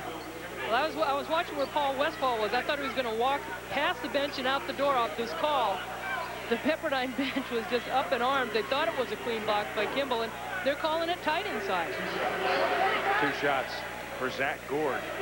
Zach Gord is impressive. He's played 2 years, and yet he's in all 3 NCAA photos for Gonzaga. As a redshirt freshman, he traveled. You remember the Elite 8 team. He was in that photo. All 3 photos. And Gord, a very experienced player. Got a lot of playing time last year with KC Calvary. And he is effective here. Dan Dickow on the bench. His Zags trying to hang in with the Waves. A lot of companies put out promotional calendars. Great idea for 7-Up. But instead of models, I've decided to use the 7-Up truck drivers. Not that good. Genius. Sexy, kind of. Why do I rent from Enterprise? For more cargo room. More people room. Or more headroom. Enterprise. So easy, it's like having a second car. Or third. Pick Enterprise. We'll pick you up. Do they bowl in Italy? Do they bowl in Italy? It's the birthplace of bocce ball, but you're missing the point of the story. A mom-and-pop bowling ball bag manufacturer in Jersey. Jersey is swamped with worldwide demand after their product is featured in an Italian fashion magazine. Why are you laughing? I was thinking of bocce shirts. Let it go. So they ship via FedEx International Services. With time-definite express delivery to over 210 countries, the bags hit the markets. A classic macroeconomic love story. Supply meets demand. I like a nice love story. Imagine me and you, I do. I think about you day and night. It's Sir, can I help you, sir? No, thanks. I'm good.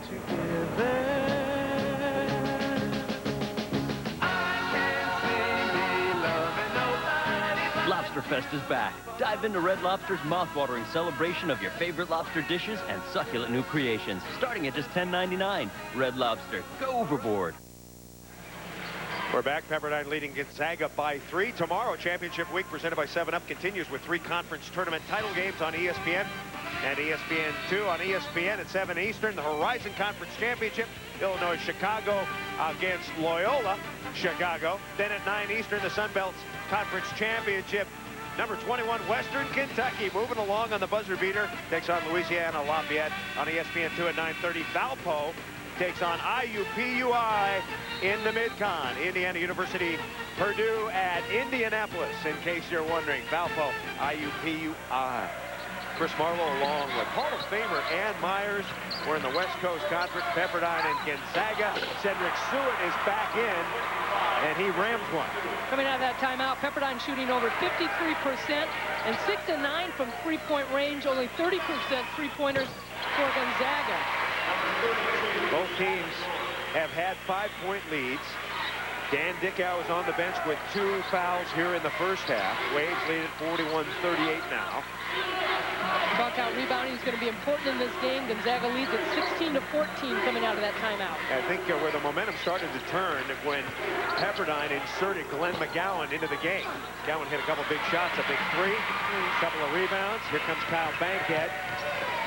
Bankhead, the reserve guard, an outstanding.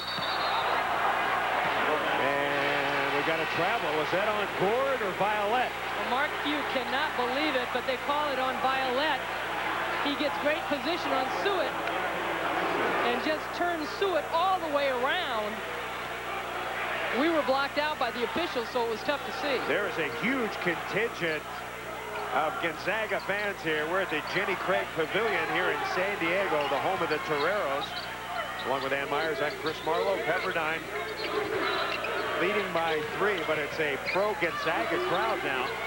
They have a tremendous group that has come down from Spokane. And now the Waves once again lead by 5. They travel wherever the Zags go. Violette! And he will shoot too. Some of the athletic ability. If you stand next to Corey Violette, you get an idea how big he is. He is huge. Well, I think he gets held up top, and there's where they call the foul down below.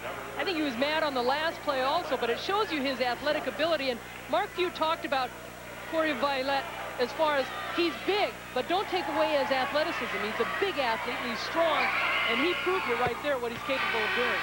He's a sophomore, 6'8", 255 from Boise, Idaho. Violette with 15 here in the first half as Boomer Brazel comes back. There's a good look. How about that scrape on his neck? Is that unbelievable? That's one of the longest rake jobs of a neck that I have seen. It's a contact sport. Violette has 16 points and 5 rebounds. He is keeping the Zags in while their superstar languishes on the bench with 2 fouls. 43-40. McGowan coming up short, and Violette yanks down another rebound. Here comes Steph underneath the cord. He's hacked, and he'll shoot 2. Wow, that's a hard foul. Whenever these two teams play, a lot of banging going on. They're hard fouls, but good play by Gonzaga. Quick releases as far as the rebound, bringing the ball up the floor, running the floor. Gord goes right down the center, and Pepperdine just slow to get back on the defensive end. He's wide open. You see the double foul, but good running by Gonzaga as far as seeing the floor, seeing the ball inside. Fouls on Jimmy Miggins. Here comes Craig Lewis back in. Going out is Colbert. Mentioned Gonzaga's only lost 3 this year to number 2 Illinois early in the season. Marquette, who's having a great season, and Pepperdine. Gord, 1 of 2.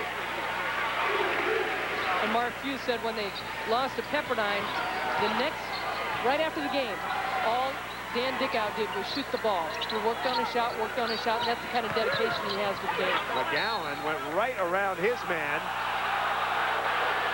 and he was stripped, and the ball out of bounds. Don't forget, the 7-Up halftime report is just ahead. Chris Fowler, Digger Phelps in the studio. Talk about the tournament, which teams will get into the dance, which teams are on the bubble. And Digger's going to talk about the Pac-10. Wow, that might take him all night to figure that thing out. 6 teams are going to get in, it looks like, though. How they'll be seated is going to be another question. McGowan. Corey Violette again. The emergence of a superstar, Corey Violette. Well, you mentioned Casey Calvary, who was the player of the year last year in the conference. played, and he played behind him. Hernandez off the glass, and we're tied up at 43. And when you're going like that against guys in practice, it only helps your game. Brazel underneath. Miggins couldn't hang on. If Miggins grabs that, he's got a deuce. Well, Mark Few talked about defensively rotating in this matchup zone against Pepperdine because Pepperdine is very quick, but he feels his guys can really rotate on the defensive end, really help each other out, and they did on that time. Gonzaga 9 turns, Pepperdine was 7. Final minute of play first half. Tied at 43. Step for 3. Lewis will run it up. Got Brazel with him on the wing. Lewis pops. Tip. McGowan, yes. And the Waves go ahead by a couple. Good patience on McGowan's part. Nobody got a body on him, and he just tipped it as the ball was falling out. McGowan's got 7 off the bench, and he's got another foul. Lewis comes down on the left side, pulls up for the jumper, almost gets it blocked, and then you see McGowan just comes straight down the middle. Good timing on his part. So Zach Gord is getting to the free throw line. Gord already has taken 8. He's made 6. Boy, you mentioned about the free throws against Loyola. In their first game, they were 23 of 29, and last night against San Diego, 19 of 31. They struggled from the free throw line. They got there, and San Diego shot 31 free throws also. Step goes out. Reason is in. You know, as a redshirt freshman, Gord broke his nose. As a sophomore, he had knee surgery. I was looking at that, and I was thinking, well, the poor guy, but he dishes it out, too. And Miggins comes down with a rebound, and Pepperdine will take a 30-second timeout. So Paul Westphal, former head coach of the Phoenix Suns and Seattle Supersonics, back in the college game, and he is having a year. Tomorrow at 7:30 Eastern, it's the Women's Big East Tournament Championship game on ESPN2. That should be a doozy. Number 1, UConn. Yes, you can see the best team in the country take on number 19, Boston College. ESPN and ESPN2, your exclusive home for the NCAA Women's Basketball Championship. Notre Dame got surprised, ousted out of there. Last year's women's NCAA champion, but they'll be in the tournament. Gonzaga, of course, one of the most admired teams in America after that Elite 8 run in '99. You remember some of those players: Matt Santangelo, Richie Fromm from 3, Casey Calvary, Axel Dent, the big center, Mike Nielsen, Ryan Floyd. That got it going. And Mark Few has continued and really taken this program to another level. Well, he has. And you love his intensity, and he feels that what they've accomplished in the last couple of years is just not a fluke. Final shot. Mike Westphal is in. Pepperdine, Lewis for 3 at the buzzer, no.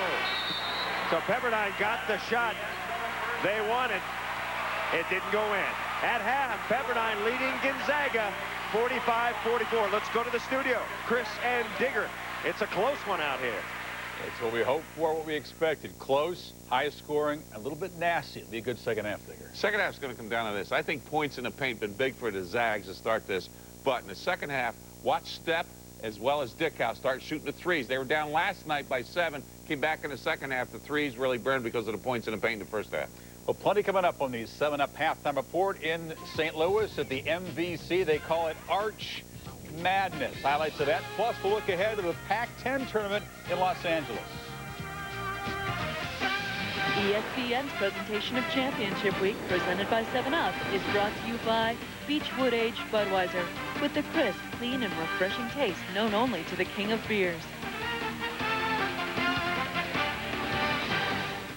How you doing? How you doing? How you doing? How you doing? Well, thanks for asking. I'm doing fine. Just got in today. My brother-in-law picked me up at the airport. Mighty big airport y'all got here. And the people here are so nice. You want a beer? I want a bud. How you doing? How you doing? How you doing? How you doing? How you doing? I'm doing fine. I just got here today. My brother-in-law picked me up at the airport, and the people sure are nice. Nice people. How you doing? How you doing? How you doing? I'm doing fine. I just got here. My brother-in-law came and picked me up from the airport. It's a mighty big... At Michelin, our tires are rigorously tested. They're laser checked, X-rayed for structural integrity, And finally, no tire leaves the factory without a thorough hand inspection.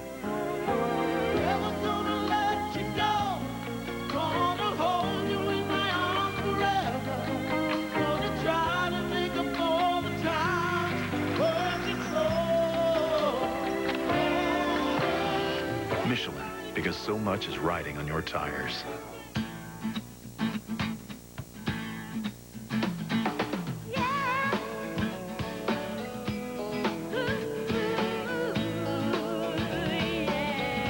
Get triple miles from participating airlines when you stay at any Choice hotel in the U.S. and the Caribbean. And you'll also get the chance to enter our 2 million mile giveaway. One lucky traveler will win 1 million miles, and 10 people will win 100,000 miles. Sounds like it's a good time to hit the road. For reservations, call 1-800-4CHOICE.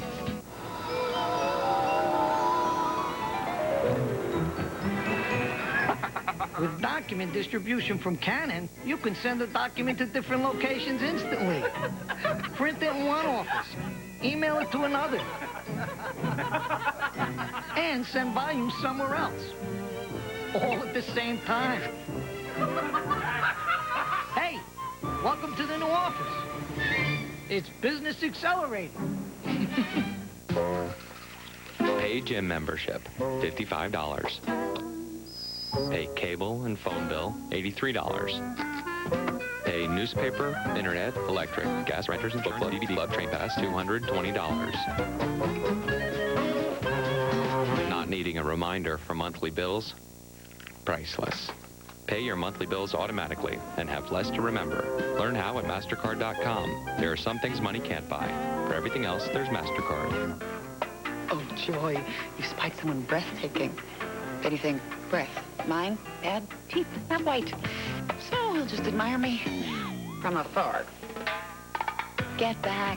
Get new Crest Whitening Plus Scope. The one and only with Crest Whitening power and a big blast of scope. For a bright white smile, clean, fresh breath. Now all you need is something brilliant to say. Get new Crest Whitening Plus Scope. Open up and smile. This halftime report is presented by 7-Up and your local 7-Up bottler. Make 7-Up yours. After 20 minutes, a one-point game. Neither team able to take command in this rubber match of the automatic bid out of the West Coast Conference. And welcome back to the 7-Up halftime report. In the Missouri Valley Conference, Dana Altman of Creighton says his team is like him. Bland, boring, vanilla. But win. They do win. Twice this year against Southern Illinois. They had the lead, and they blew it. They lost 2 games to the Salukis regular season. All they wanted in the Missouri Valley Conference tournament, another chance at SIU and the automatic bid. Creighton needed this game more. In transition, Creighton, Brody Darren with the transition dunk, and the Blue Jays up by 5. The bench excited, but they would have to protect that lead. It's a 7-point game. Darren, the alley-oop slam. The Jays lead it by 9. Salukis would make a run. Darren Brooks drives, lays it in. Inside of 6 minutes, suddenly it's a 5-point game. Too much Kyle Korver down the stretch. Creighton's player in the lane, hits the shot. Baseline jumper right there. And Creighton, the automatic bid, they avenged 2 regular season losses to the Salukis, 84-76. Terrell Taylor had 20. What about SIU now, Digger? They did beat Indiana. They beat Iowa State. Well, I love their RPI. It's at 48. They've had a great season. They also lost to Illinois by 3. I think the Missouri Valley Conference gets 2 teams in, and I believe Southern Illinois definitely is going along with Creighton. In the Metro Atlantic, you definitely had to win to get the automatic bid in Siena, the 7th seed. They'd lost 3 games in a row, well under 500 before this tournament on their home floor. Tommy Mitchell, Dwayne Archbold, and they lead Niagara here, pulling away the lower seed, but Siena clearly the more comfortable team in this final in Albany. Dale Taylor at the jumper, and Siena goes in at 16-18, but they were 12-18 in the regular season. What's interesting, their RPI is 232. Winthrop's at 222, and we know the bottom 2 teams in the RPI end up going to Dayton to play the playoff. I don't think Siena's going to be in that play-in game. I'm going to make a prediction. They're going to get out of that. Colonial, VCU, and UNC Wilmington. Brett Blizzard misses. Anthony Terrell with the follow. UNC Wilmington builds a big lead early second half. They're known as a good defensive team. They had a couple of droughts, and VCU would hang around, but then Blizzard, player of the year in the conference, knocks down the triple, and then Blizzard tips it to Tim Burnett. And Burnett, the easy lay-in, and UNC Wilmington, second NCAA tournament bid as a knockout. VCU, basically a road game. It was played in Richmond in Virginia. Well, Jerry Wainwright doing a great job. Last year they lost to James Mason, as we recall, 35-33. That was the final last year. They win it this year to back in the NCAA tournament. He's waited a whole year to get back to this night to get it done. And no repeat of that George Mason debacle in the conference final. So you see the teams that have punched their tickets. Florida Atlantic, a first-timer in the field. You say Winthrop's headed for that play-in game. And a lot of teams in the state of North Carolina. Davidson, UNC Wilmington, we know could Duke, NC State, Wake Forest, Charlotte could go. Everybody but the Tar Heels. Tar Heels, this is a long struggle for Matt Doherty this year. When we come back, Bob Knight throws a chair. Nah. You got to stay tuned. Plus, Digger will tell you his sleeper, his pick to win the Pac-10 tournament coming up.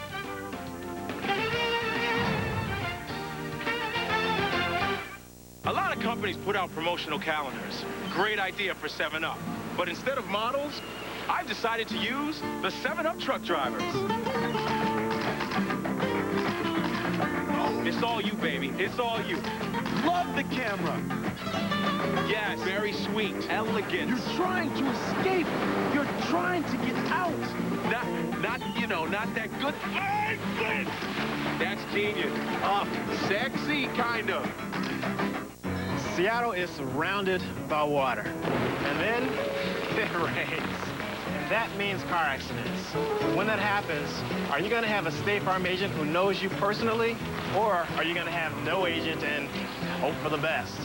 Over 16,000 State Farm agents. Our rates are very competitive. It's no accident. They insure more cars than anyone else. I'm going to be getting some calls today.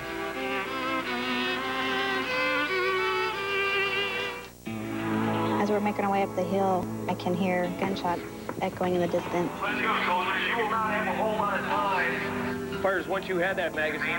Rocket. Contender 4 to 3. I'm a little bit nervous because I've never done this before. Left side is ready. Right side is ready. The middle is ready. It's all about precision and confidence. Log on. Watch Michelle hit the mark. Only at GoArmy.com. Every day, Good night, Russ. more tax professionals are embracing IRS e-file. Night, Russ. So instead of printing your income tax returns, they're sending them electronically. Take it easy, Russ. E-file is accurate, secure, Good night, Russ. and faster than paper, which means you get your refund back in half the time. Russ, don't work all night. So insist that your tax professional use IRS e-file. Happy anniversary, Russ. And please, help Russ get home to his wife.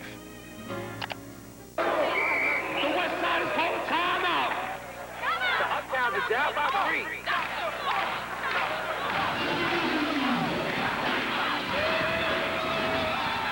With the shake. One for 30. Lewis Trick with the boogie. Special. 4 high legs left. Let it fly, Joe. Let it fly.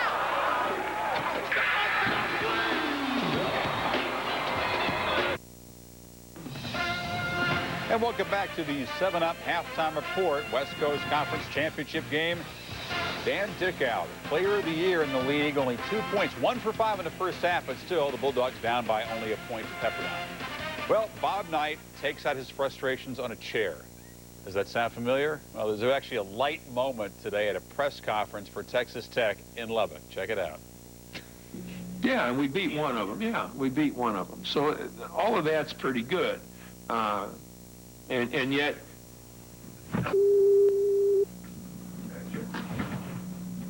geez, chair's broken. That's the furthest I've thrown a chair in a long time. He's ready for the postseason. All right, let's, no comment, we'll just talk Pac-10. All right. Pac-10 tournament should be one of the best. They bring the thing back at the Staples Center in L.A., and what a year it's been in the regular season. Now, you look at these matchups in the quarterfinals of the Pac-10, they don't mess around. You don't get in the top 8, you don't get in the tournament. Teams like Cal and UCLA, 2 tournament-bound teams meeting in the quarters. USC and Stanford, another good first-round matchup. Well, I really think this conference, when you look at these teams, has the best chance of getting 4 teams to the Sweet 16. They're that good. But what I like is Southern Cal has that rematchup if they both get to the semis against Cal.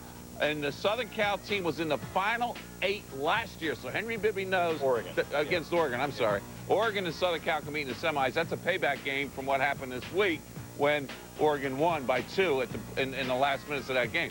But when you look at that bracket also, UCLA, I want to see the team that showed up that beat Kansas, because that team was really dynamite. They have that kind of potential with Billy Knight and Matt Barnes get it going on the perimeter. And Oregon, now they won the regular season title, but you don't feel this is the team to beat in this tournament in Los Angeles. In Los Angeles, they swept last weekend, and that's big time. They won the conference outright. But to have a rematch against Southern Cal, I don't think that can happen. Arizona's another team, Chris. What I liked is the way they just spanked Cal this weekend, and with Luke Walton playing where he can get triple doubles, whatever he loves to do with assists, rebounds, and points, another solid basketball team, and they have the potential. And when you look at Cal and Stanford, who knows? Cal is a good team. But when we look at the total package of the Pac-10, I really feel that the strength of this conference, how they're going to play in this conference tournament, is going to enable them to get 4 teams to the Sweet 16. This year, huh? This year. I think this is the strongest conference to do that. They've done it before. In fact, no conference has more teams going through to the Sweet 16 in recent years than the Pac-10. Should be a lot of fun. Sports Center with Dave Rebson and Matt Weiner following the game here. It's at 1 or 11 o'clock Pacific time. We'll be dancing. More bids on the line, plus Boston versus Philly in hoops and pucks tonight. But the second half from San Diego is coming up next. Skip Barber, Formula One racer, founder of one of America's best racing schools. He knows performance. He lives it. He also knows new Quaker State oils are formulated for fine-tuned performance in different engines, like new Quaker State Full Synthetic, fine-tuned for advanced engines. And now, only Quaker State offers a warranty covering all lubricated engine parts, even if you change your own oil. Hey, it's been working for me. For performance you can count on. Quaker State. Stay tuned.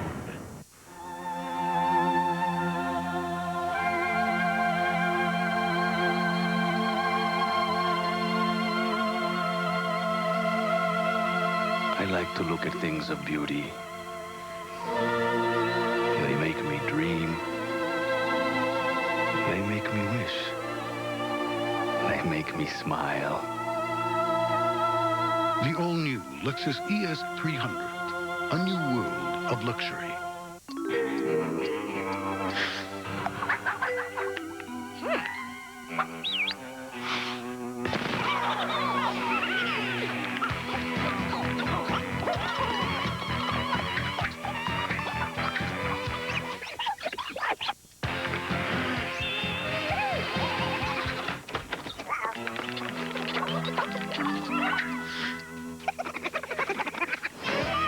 New Trident White. Tired of spending too much time chopping vegetables? Fed up with those complicated food processors? Well, not anymore. Introducing the Quick Chop, the fast and easy way to chop, mince, slice, and dice with just a tap. Watch. Place your vegetable under the Quick Chop. Give it a tap, and you've got finely shredded cabbage for delicious coleslaw. Tap again and chop carrots and celery in an instant. Or add potatoes for one-tap home fries the kids will love. It even chops garlic and leaves the peel behind. The secret are 6 steel blades that retract and rotate after you chop, so the next time you tap down the blades, chop in a different area. Call now and receive the Quick Chop for only $19.99.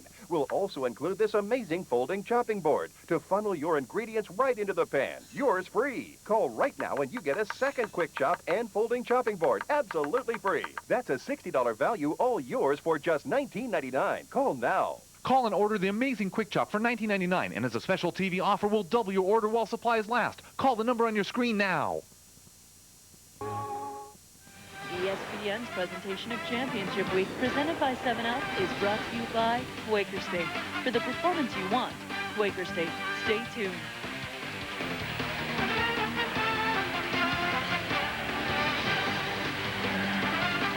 (45-44), Pepperdine leading Gonzaga at halftime. Chris Marlowe back with Ann Myers. First half stats, and both teams shooting well. Pepperdine particularly from three-point distance. Well, they are, and that's what's keeping them in the game right now. The rebounding is pretty even. You see 20-17, Gonzaga leads that. Bench, off the bench, Pepperdine's been big, and a lot of that's been the three-point shot. Free throws has been the key, especially from the post players for Gonzaga. They've gotten to the line a lot more than Pepperdine has, but Dan Dickow only 2 points in this game. He's 1 of 5 with 2 fouls. Look to see if he can get off in the second half. His season low this year is 8 points against Washington. Yeah, this was his lowest scoring half of the year, just 2 points. So Dickow will be a key. But the last time they played Pepperdine in the win that Gonzaga had, he was 4 of 12. But he got to the free throw line. He was 14 of 15. So look to see if he tries to get fouled. And if it's not working from the outside, you look for something else. Blake Stepp had 6 in the first half. Now he's got 8. Gonzaga regains the lead, 46-45. Montgomery will Violette. Yanks down another rebound. When Violette really stepped up, too, when Dan Dickow went out. He only had 1 more shot regular, but he was 4-4 from the free throw line. We got a double foul, Suet and Violette. Suet and Violette. Well, both of them looked like they were out of the play. Double foul. That could be 3 on Suet. That is 3 on Suet. So that's trouble for Pepperdine. He is their defensive presence inside. Violette picking up his first person. Dickow for 3. And over the back is Reason. There you see in the corner, both players have their arms locked. And Suet is just saying, hey, you know, it's a wrestling move right there. That's the old do-si-dos. You go back that far?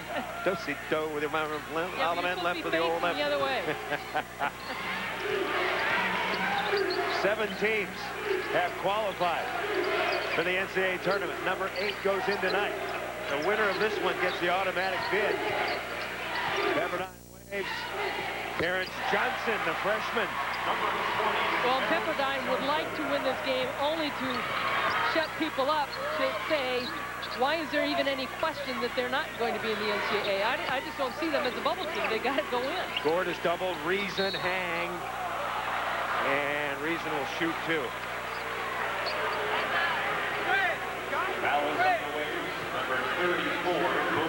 Gonzaga already going. Here's the teams that are going to the NCAA tournament. The teams that are in. Number 25, Anthony Reason. Murray State, Winthrop, Creighton. I had them about a week ago. Kyle Korver and company. And that was a weak-looking free throw for Anthony Reason. Anthony Reason has not been effective at all in this game. He doesn't score a lot of points. He's the best defensive player that Mark Few has on this team, but... And that's his first point in this game, man. 47 all. Miggins. Miggins hasn't been much of a factor so far. Another rebound for Corey Violette. Now, both coaches have told us how much that they rely on the versatility of each player, that they're all capable of scoring, but more so Pepperdine. I mean, everybody knows who Dan Dickow is. They know that this kid is going to put a lot of points up on the board, so you key in on him. With Pepperdine, they have such versatility as far as scoring. 5 guys scoring in double figures. You don't know who's going to step up. Violette has 9 rebounds. Montgomery had a strong first half with 11 points. Miggins is considered the best all-around player for Pepperdine. He can shoot, he can post, a tremendous defender. Well, he rebounds it, and the best thing, too, he's got a mid-range jumper. You don't just want to be a three-point shooter or just posting up. You have to have that mid-range jumper to be able to put the ball on the floor. There you see the ball came off the high post from Montgomery, and you see Miggins just taking it to the hoop. Waves by 2. Devin Montgomery, the junior from Mission Hills, California. High game, he had 26 against Southern Cal in that upset win. Keep in mind, Dickow has 2 fouls. He's got to be careful. Montgomery missed it. Waves just look like they have a little bit more energy right now. Miggins. And Miggins is held. Well, Montgomery was hot in that first half. He was 3 of 4, but he's got to let the game come to him. He was wide open for the shot. But Pepperdine, being conscious, trying to get the offensive glass, that's where they're aggressive. That's what Paul Westphal talked about, is being aggressive against this Gonzaga team. Paul Westphal calls timeout. 17-17 to go. In this one, the Pep by 2. Championship Championship Week continues tonight on ESPN and ESPN2. For powerful digital imaging systems that let you print, sort, duplex, and staple right from your desktop. And people who are fast on their feet. Think inside the box. Think Savin. My life has never been more demanding. And to help keep my mind and body active, there's Centrum Performance. It's a complete multi with higher levels of bees, plus ginkgo and ginseng to help re-energize my mind and body. Centrum Performance. Life demands it. It's time to spring into action at your Honda dealer. Because right now, our biggest bikes come with our smallest interest rate, just 2.9% with no down payment. Or ride off with selected street bikes for just 4.9% and no down payment. Or if you'd rather spring for low payments, our Cool Shadow 750s start at just $90 a month with your Honda card. Spring into action now at your Honda dealer. Meet Mitch Preston.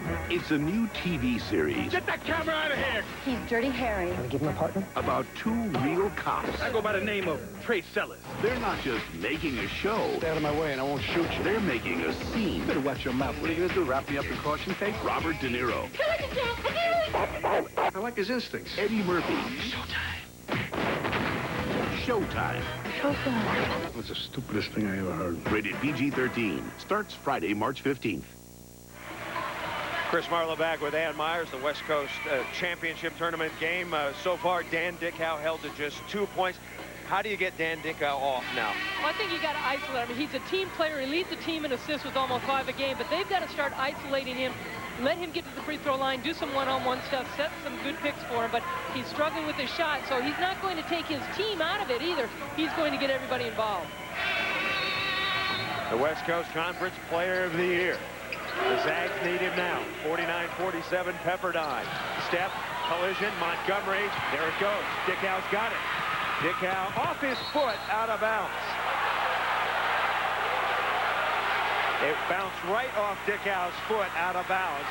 And the Gonzaga bench is all over it. They're pointing the other way, but you see on the run, they could have called a foul right there on Montgomery with the little grab. He just kicked it out. And the hard part is Dickau is having a tough night. Now, again, we talked about fatigue. Both these teams and all the players have been involved in their third game, but maybe it's affecting Dickau for whatever reason. Gonzaga played the early game, albeit it was a tough one against San Diego, but Pepperdine had the late game against St. Mary's. They didn't get out of here until 11 o'clock last night. And Dan Dickau had a lot in that first half with those 2 fouls. Brazel missed it. Biggins. And going to get it, Zach Gord. Gord getting a little elbow work, and Westphal going nutty on the sidelines. Dickau. Well, there's the isolation. You put the ball in his hands. They don't get the call right there, but he's looking to try and get something. Zach Gord gets in on the tie-up on the alternating possession. Gonzaga will keep it. Paul Westphal thought Zach Gord was doing some elbowing, and now we've got a technical. We got a technical on Boomer Brazel. Boomer Brazel, who was so hot in the beginning of the game, he knocked down a couple threes, and then he was out of it. You never saw him again. So there's Boomer. His mother didn't name him Boomer, in case you're wondering. His mother named him Larry. Somewhere along the way, he picked up the name Boomer. Larry Brazel. So Boomer gets the tech, and Dickau, you never know when this could start Dickau on a run. You got 2 free throws. He's second in the conference, shooting 88%. Yeah, one of the great free throwers in the United States. He gets to the free throw line about 6 times a game. As I mentioned, the last time they played Pepperdine in their win up in Spokane, he was at the line 15 times. Zach Gord against Kimball. Can't play off. Step. Pepperdine, a good defensive series. We're tied at 49. I thought that was a good defensive set by Pepperdine. Then they just make a silly turnover right there, but they made Step penetrate to the basket. But here's before with the technical. He's got the ball in his hand, and he bounces high up. Dave Libby's feeling that Brazel bounced the ball a little too hard. Oh, you think it was the bounce, or was it something he well, said? it must have been, because I didn't think the bounce in itself. That bounced it. Well, if it went out of his hands and went up high in the sky, maybe, but he caught it. I think Larry may have said the magic word. So Pepperdine turns it over. Ragged action, and we're tied at 49. I'm a regular guy, but sometimes I can be such a dunce. Like when I go on vacation. I always wonder if I'm paying too much for the rental car. Then I heard about the Dollar Rent-A-Car website at dollar.com. The rates were so good, I couldn't contain my excitement. Saving money was so quick and easy, and wow, my Dollar rental car was right at the airport. Next time, you know where to go.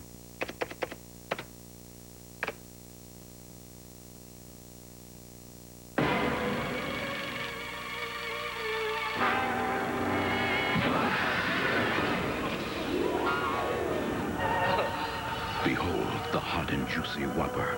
Flame broiled, never fried. Crisp lettuce, crunchy dill pickles, onions, and red ripe tomatoes on a freshly baked bun.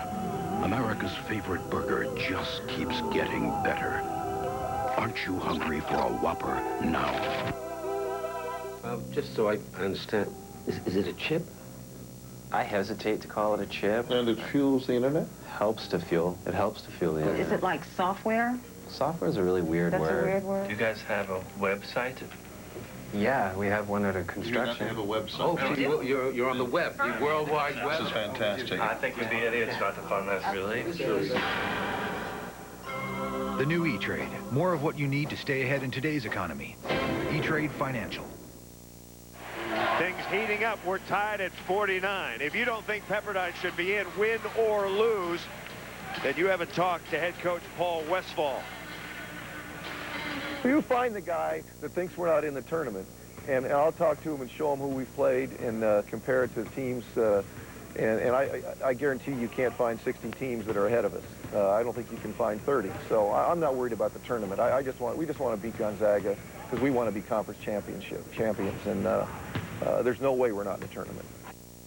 Pepperdine's played and beaten UCLA, USC, BYU, and Gonzaga. They've lost to Arizona, Utah, at Oregon, Georgia, UC Santa Barbara, and Irvine. Well, he was telling us before the game, too, he feels that a lot of times things are based on previous reputation. And, I mean, they were 13-1 in the conference coming in along with Gonzaga, and they won the coin flip to be the #1 seed. Mike Westphal, the coach's son, is in. Number 25, as you might expect, an outstanding outside shooter. So is that guy, Glenn McGowan, off the bench. You might wonder why he doesn't start. Why doesn't he add? Well, we talked about it in the first half. He was a starter last year. Yep. He missed the beginning of the season because of the fight. Yep. But he comes off the bench. He adds that punch. And, you know, you need an explosive player coming off the bench. Corey Violette had the rebound. Glenn McGowan shoots 34.5% from 3. And he makes it look easy. McGowan with 10. When you got guys that can put the ball on the floor and create their own shot, just that two little dribble to open himself up. Look at the bench scoring. Pepperdine has had 9 players score. Dick out. Dick out from distance for 3. Nice hustle by Pepperdine. Bankhead gets it back. Kyle Bankhead, the third guard now. Dick out. Forces one. And he gets the roll. So Dick out now with 6. Well, Grant Holland, the San Diego coach, said last night that he had his players guarding him tight, but he keeps going out further and further beyond NBA range. And when do you make the decision to play off him? He's got such great range, and then he has the ability to put the ball on the floor. He can make that shot from there. So then you see Westphal come out, play him tight, and Dickow takes advantage, going to the basket. Nice little pull-up in the jumper. He doesn't go too deep to create where the block can come. He doesn't try to finish there. He just pulls up in the lane. He's very good at it. We got a push. So Bankhead picks up 2 in a row. Now he's got 3. And Pepperdine with the ball and a 1-point lead. Westphal nails it. Mike Westfall, the junior from Bellevue, Washington. Head coach Paul likes that shot. He played 12 minutes against Portland the other night for his career high 7 points. Pepperdine on the run. Waves by 4. Westfall into Kimball. They double down, and Dickow reaches in, and he's got 3. Third foul on Dickow. Good ball movement by Pepperdine. There you see the screen to open up Westfall. He knocks it down. And Dickow on the defensive end, he tries to help out, reaches in. He reaches down instead of up. He may have hit all ball, but 9 times out of 10, they're calling it call it when you're reaching down. So Pepperdine with a 4-point lead now. Dickow stays in. Westfall open again. He pops the 3, and he hits again. Mike Westfall nails 2 in a row. Well, we asked Paul Westfall, you know he's in there. He's his heart is pounding. He's probably as proud as can be. He didn't think he'd coach his son. He's known lots of fathers that have coached his sons. Yeah, they've all been bad situations. From distance, Step gets one back. Blake Step from NBA range. Step with 11. 58-54. Pepperdine, wow, Pepperdine shooting unbelievably well. 9 of 17. And Gonzaga has been cool from the outside. That last one by Step. Westfall again, heat check, no. And Hernandez brings down the rebound, 58-54.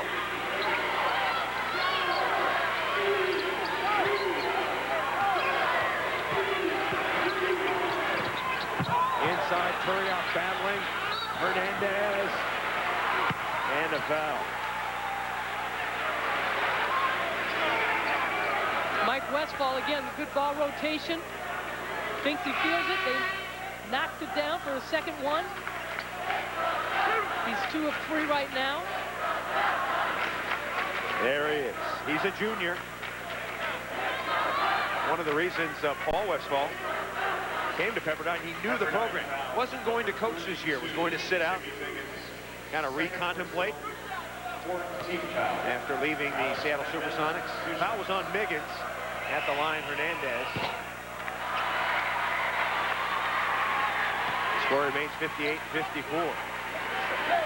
Mark Pugh, his team not shooting well tonight, and that's very unusual for Gonzaga, one of the top shooting teams in the country. McGowan comes up with a rebound. Boy, McGowan gives him a presence inside, doesn't he? He does. And again, they're the type of players that Paul Westfall said, we got guys that can play 1, 2, 3, and 4. Montgomery. Devin Montgomery. Montgomery just seemed to float in there. Watch him create contact, and he just hangs. And as he's falling down, it's almost like slow motion. Of course, we're seeing a slow motion, but even when it happened, it was slow motion as he was bouncing off with the bank. He had 11 early, and he's got that one. He's got 14. So Devin Montgomery getting the best of his point guard matchup with Dan Dickow. Once again, the lead is 7. As big as it's been. Turioff. Nice pass, and Hernandez puts it to bed. Hernandez was huge against the Pepperdine win up when Gonzaga played them. He had 14 points and 5 rebounds. And really, in the second half, I think the Zags have to start taking advantage of their post players again. Yeah, they're not going inside like they used to. McGowan. Turioff. And right underneath, the ball plops to Miggins. Wow, if that was ever foreshadowing. And the way the ball is bouncing tonight for the Waves so far. Turioff. Tough shot. Dickow goes and gets it. Lay it up and in. Someone forgot about Dan Dickow. Now Dickow has 8. His teammates did a good job screening everybody out for him. Inside Will Kimball. Looked like there was contact there. And Kimball running back slowly. Lyle smartly holds it up 63-58. And Mark Few calls timeout. It's a full. Well, some wild basketball. Jimmy Miggins, how about this end? We talked about the ability. He's a scorer. He's athletic. He's a shooter. He's physical. He plays defense. He can jump. and he proved it on the loose ball right there.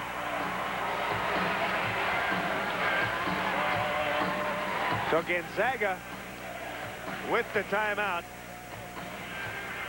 You know, we were talking about that Elite 8 run back in '99, and you might remember it. The Zags got in, knocked off a 7-seed Minnesota. Then they upset number 2 Stanford, squeezed by Florida 73-72, and eventually lost to the champ UConn 67-62. And that really put Gonzaga on the map. Of course, Pepperdine, a couple of years ago, the Waves making history when they knocked out Bobby Knight in Indiana. Bobby Knight's last game as the Hoosier coach. You know, Mike Westphal, he's got a nice outside jump shot, a terrific stroke, just like his dad had as a member of the Boston Celtics, Phoenix Suns. Paul Westphal, tremendous hops, picture-perfect jumper. Played at USC back in the early 70s. His Trojan team was 24-2. Their only losses that year to UCLA and the Walton gang. 24-2, and they didn't make the tournament. They couldn't make the tournament. Second best team, and played with Dana Pageant, Ron Spoon Riley. On the spoon from Jordan High School. Boy, could he jump. Absolutely. Dickow tries to get the ball to Hernandez and skips it out of bounds. It's been a rough night so far for Dan Dickow, and Pepperdine has taken advantage. I never worry what people say about me. What the hell are you thinking about out there? I'm not nice. If he throws an elbow, you hit him in the mouth. Nice is for women's magazines. Back to where we started, right? Nice is for losers. Brian Dennehy is Bobby Knight. Don't you kids get it? Playing my game is what got you here. A season on the brink. Premieres Sunday, 8 p.m. Eastern on ESPN. What successful man doesn't have a temper? Viewer discretion is strongly... We're gonna turn all the horsepower loose. She thinks my tractor's sexy. The GM card presents Kenny Chesney. the no shoes, no shirt, no problem tour. March 7th, University of Illinois Assembly Hall. Kenny Chesney. With special guest, Sarah Evans, Bill Passer, and Carolyn Tom Johnson. Reserve seats now at the box office, Illini Union, Ticketmaster, or by phone. Here comes Kenny Chesney. From the law offices of Ronnie Lynn Deutsch. Do you owe back taxes? Business or personal, the IRS is now reconciling back-owed taxes, levies, liens, payroll taxes, as well as penalties at a fraction of what's owed. Qualified tax professionals will negotiate and resolve your tax nightmares. Call now before the program ends. We can help, and all calls are confidential.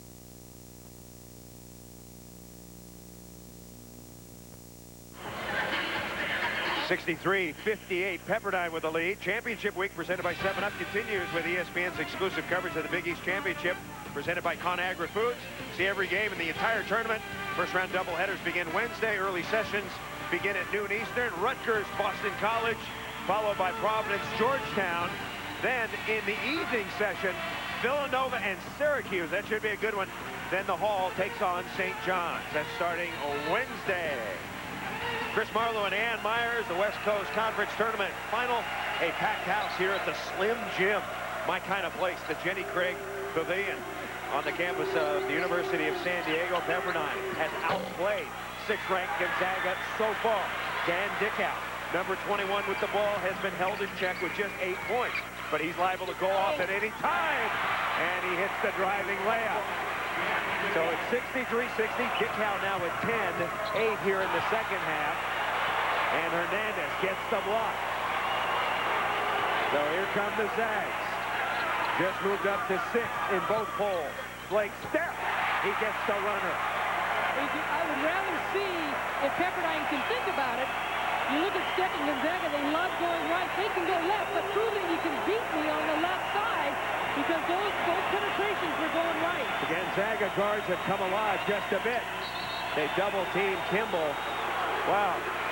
I tell you, they're giving an awful... Well, that was McGowan. Okay, I see it then. Well, here you see Dan Dickow just really getting the edge on Montgomery, and he does such a great job floating and avoiding the defense. Step does the same thing. You just see the the floaters and the control that they have.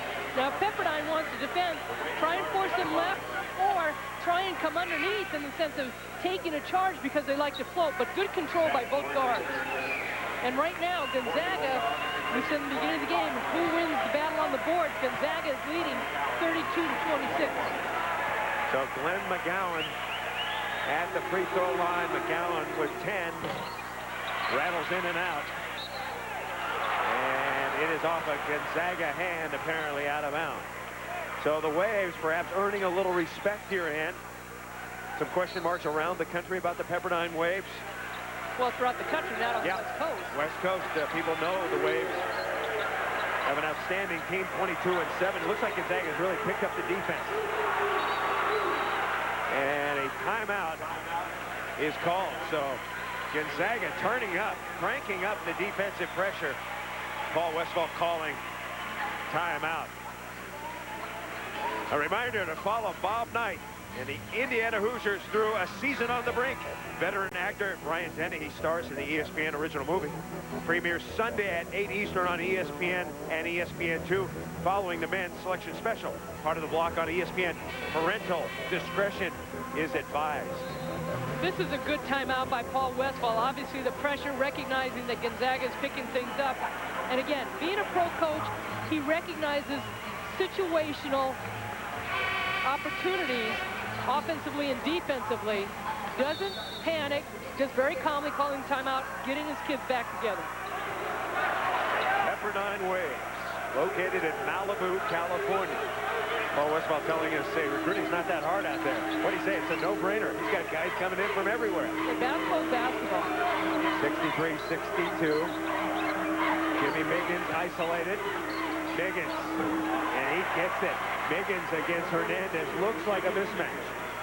Well, Miggins wants the ball. He's the leading scorer on this team. He feels he can take control, and he has the ability to get mismatches. Hernandez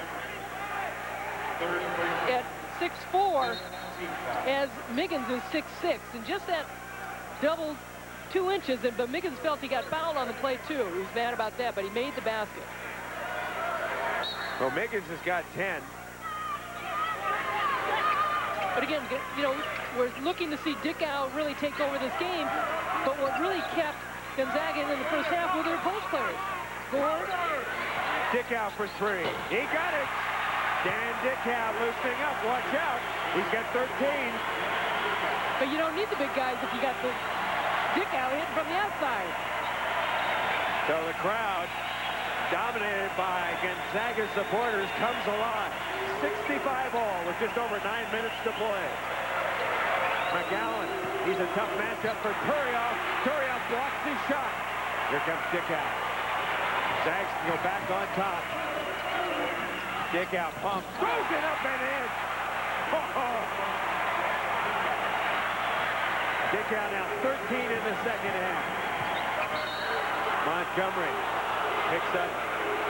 He'll draw the foul. Well, he just is so good at getting himself open. He hides behind, underneath, just flips wide open in the corner. Pepperdine doesn't have a clue where he is on the floor. Somebody's got to know. And then he double clutches right there and finishes the shot. He's thinking about passing. He's going to take the shot and knock it down, and even look for the foul. And keep in mind, he got his first points of the half on the technical of Boomer Brazel. He got 2 free throws to go to the line and get his stroke a little bit. Since then, he has been on fire. Montgomery at the line. Montgomery, a good free throw shooter, 76%. There he is. Paul Westphal telling us at the start of the year he had to choose who would be his point guard. Would it be Gary Colbert, Micah McKinney, a returner, or Devin Montgomery? He said, I chose Montgomery. He seemed like the best guy at the time, and he's ridden it. 67 all. Montgomery was 16. Turioff wants it in that low block. They don't give it to him. Step. Wide open is Cord, the runner. Nice rebound by Stewart. So Cedric Stewart back in. Stewart playing with 3 fouls. Miggins now against Cord. Even this is a mismatch. Johnson wants the ball. Yeah, but to get by, you got to get him down in the post area. Johnson and the tip. Brazel over the back. The move of Brazel over the top. And that's Brazel's fourth. Brazel has not been able to get really into this game. Beginning, he was hot, then he got the fouls, and he's just got to play smart basketball now.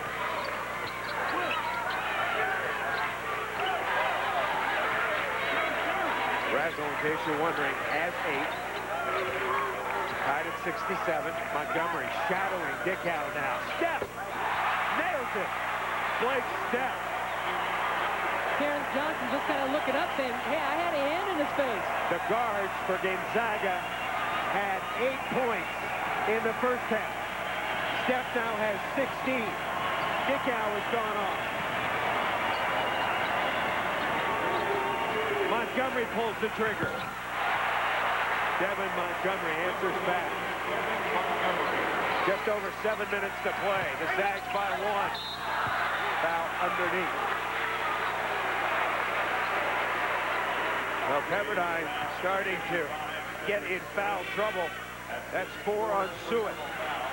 Well, again, we mentioned in the first half how these teams go to the free throw line. Gonzaga more so in the first half than Pepperdine did. Pepperdine stayed in it with their three-point shooting, but Gonzaga just works it inside, and it really makes it difficult when you've got the guards stepping up now and knocking down those shots. It'll open things up inside. Zach Gore's 7 of 10. I'll venture to say he's never had a free throw or an outside shot that didn't hit part of the rim. He makes that one. Foul trouble. Pepperdine in trouble now. Brazel and Sewell with 4. Montgomery with 3. Dickow, Steph, Violet, Bankhead all with 3. So Zach Gord, 14 points. Made 8 of 11. That's good for him. See if he can get a swish out of this. Nope. Off the back iron. Over to Dickow. He's got it. Dan Dickow is on fire. He's got 18 now. And the Zags increase their lead to 5. The thing that was so impressive about him at shoot-around today, again, he's so unassuming, but after practice, he stayed and just was knocking shots down in the corner. I think he only missed 1 out of about 25 that he shot. They also did a thing at half court where they were shooting. He hit both half-court shots. Gonzaga's got the momentum now. In the first half, it was all Corey Violet and Zach Gord. Violet for 3. Not the shot they wanted. Here comes Montgomery. Zags by 5. Montgomery. Oh, that should have been a foul. Had to be a block on Violet. No call. And they're letting him play now. Well, any kind of reach in. That was a hugging foul, and a hugger. Foul on McGowan. But here's the miss, the kick out, and how quick a release Dickow has. One of the best shooters in the country. And there you see Violet sliding over. There's contact. Well, they don't call it. They miss it. They don't call it. You keep playing, but they call the reach around. So Blake Steph, an outstanding free throw shooter at 80%. Knee surgery last spring. Coach says he's still not 100%. Nice rebound by Gord. Gord is going up and he drops it in. Zach Gord. And now Gonzaga expanding its lead to 7. Waves need a hoop here. Got to remain in contact.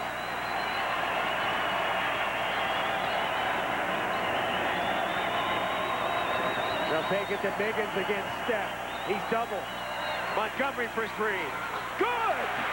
Devin Montgomery. He shoots 50% from 3.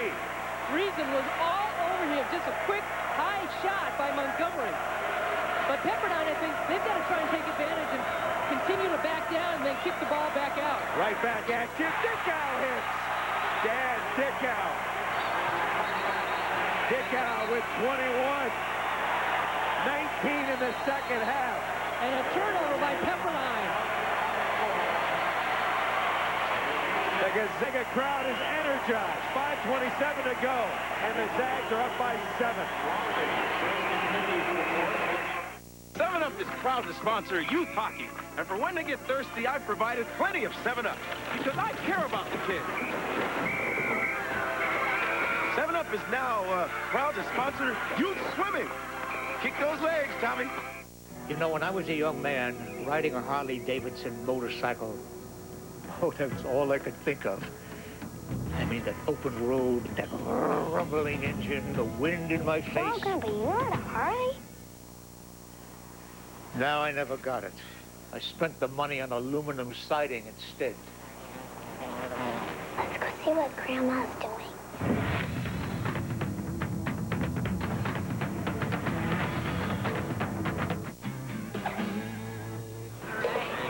To cool their food, males use a technique known as the reverse blow. The Rolling Rock continues the cooling process. Grab a rock. ESPN's presentation of championship week is presented by 7-Up, your local 7-Up bottler. Make 7-Up yours. And in part by Harley-Davidson Motor Company. The legend rolls on. That was the start of the second half. 79-72. Number 6, Gonzaga, just 5 minutes and 27 seconds away from another automatic berth. And Dan Dickau has really got things going, Ann. Well, when you know what kind of scorer you are, and he's not just a scorer, he's a shooter. He can score from everywhere on the floor, but then the quick release off the shot from three-point range, and he has brought this Gonzaga team into the lead. He scored 17 of the team's last 24 points, and it's not been selfishly outside the team. And he has it going. There is Heather, Dan Dickau's fiancée. He's living the good life, the fat life, as my father used to say. Dan Dickau!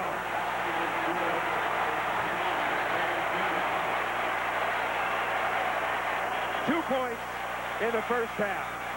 Jimmy Miggins and the Pepperdine team not really getting ready defensively. You see the switch.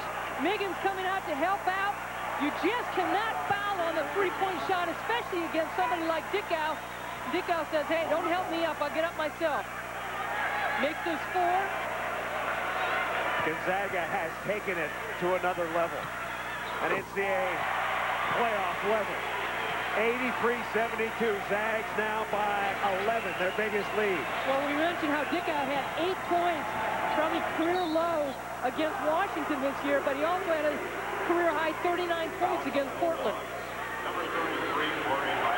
Championship week presented by 7-Up. Final game of the night. We're in San Diego, California. I'm Chris Marlowe, my partner, Hall of Famer Ann Myers. Pepperdine and Gonzaga split the first 2 meetings. Whoever wins here tonight gets the automatic berth. Devin Montgomery has had an outstanding game for Pepperdine. The junior from Mission Hills has 22 points. Violet goes out. He was the key in the first half. The key here in the second half, though, has been Dan Dickau. What's so amazing about this Gonzaga team in conference, they are #1 in field goal percentage and three-point percentage. So, as well as they shoot the ball from the threes, I mean, they are knocking shots down, and also #1 in field goal percentage defensively. 5 minutes to play, and Gonzaga leading by 10. Blake step! Whoa! Well, the coaches over at Pepperdine are looking at each other and saying, hey, we're playing defense. They just keep stepping further and further away from the three-point line. They are the 2 best outside shooting guards in America. I think we can say that. Well, how deep do you want to go? Well, they can go as deep as you want. That was a 25-footer. Miggins, Pepperdine fluster. Montgomery. And the boards. 86-73. Pepperdine wearing down now. The Zags are up by 13. And with the stretch of all that scoring and off some missed shots, Gonzaga has hit the boards. There you see Blake Stepp. He is so far back. And I looked over at the Pepperdine bench, and Jim Nielsen, assistant coach with Paul Westphal, just looked at each other and both shaking their heads. What else can you do? Gonzaga with 7 3-pointers here in the second half. 73, 86, 73. We talked with Gonzaga coach Mark Few about Dick Howe earlier. He was raving about his kid. To me, he's the epitome of college basketball. He's what college basketball should be all about. He's worked so hard at the game that's the reason why he's successful, yet he's so humble with all this success and so grounded and a great student athlete and just, you know, wonderful to coach. He listens. He does whatever you want. He's a wonderful teammate. He, to me, is what college basketball is all about. And I have been very blessed to be able to coach him and then to count him as a friend now as we move into the next phase of our lives after he's done. But hopefully we've still got a lot left with coach-player relationship. Dan Dickau grew up idolizing John Stockton in the Vancouver area, collected trading cards of Stockton, wore Stockton's number in high school and at Washington before he came to Spokane. Well, but his first 2 years, he went to Washington, and he really was a big fish. I should say a little fish in a big sea, per se, because he wasn't getting the opportunity for him to play like he wanted to. He went to Gonzaga, and as Mark Few said, it was an environment where he felt a lot more comfortable. It was more family-like. Of course, Gonzaga and Stockton go hand in hand. Stockton, one of the greatest players ever at Gonzaga. And he's the only player to wear number 12. Yep, they don't give that number out anymore. A pushing foul underneath as Lewis misses. So Pepperdine brings in their shooter, Craig Lewis. Also in Montgomery and Westfall, along with Sewitt and Miggins, the 5 on the floor. So Pepperdine down by 16 to make that 13. As quick as it happened, it had to do with the tempo. Gonzaga was getting the rebounds, and we talked about that. It didn't seem like it was that big of a difference in the first half and in the beginning of the second half. And all of a sudden, with the rebounding, missed shots by Pepperdine, you've got Dickau just taking off. He took control, and it's not just the way they scored, it's how quickly they scored. Let me get the score right, Ann. Gonzaga up by 13. Does that satisfy you? All right. I knew your math wasn't good. Can Pepperdine come They're back? up double figures. Never claimed to be a math major. 3:53 to play. Gonzaga looking to become the 8th team to get into the big dance. Dickau again. No, shot blocked. I think Sewitt got a piece of it. 88-75 Gonzaga. Montgomery being hounded now by Dickau. Nice move by Miggins. Jimmy Miggins. He averages 15. And Miggins trying to rally Pepperdine. Miggins with 12. Pepperdine is going to have to get some big defensive stops. And the one thing you love about Dickau, too, he's in constant motion. Reminds me of a John Havlicek. You never know where he is on the floor. He's always ready to receive the ball, too. Yeah, well-designed offense by Mark Few and his assistants, because he never goes to the same place. They have 50, 75 different entry points, different things that they can do, different sets. Step! And it will be Pepperdine ball. 2:55 to play.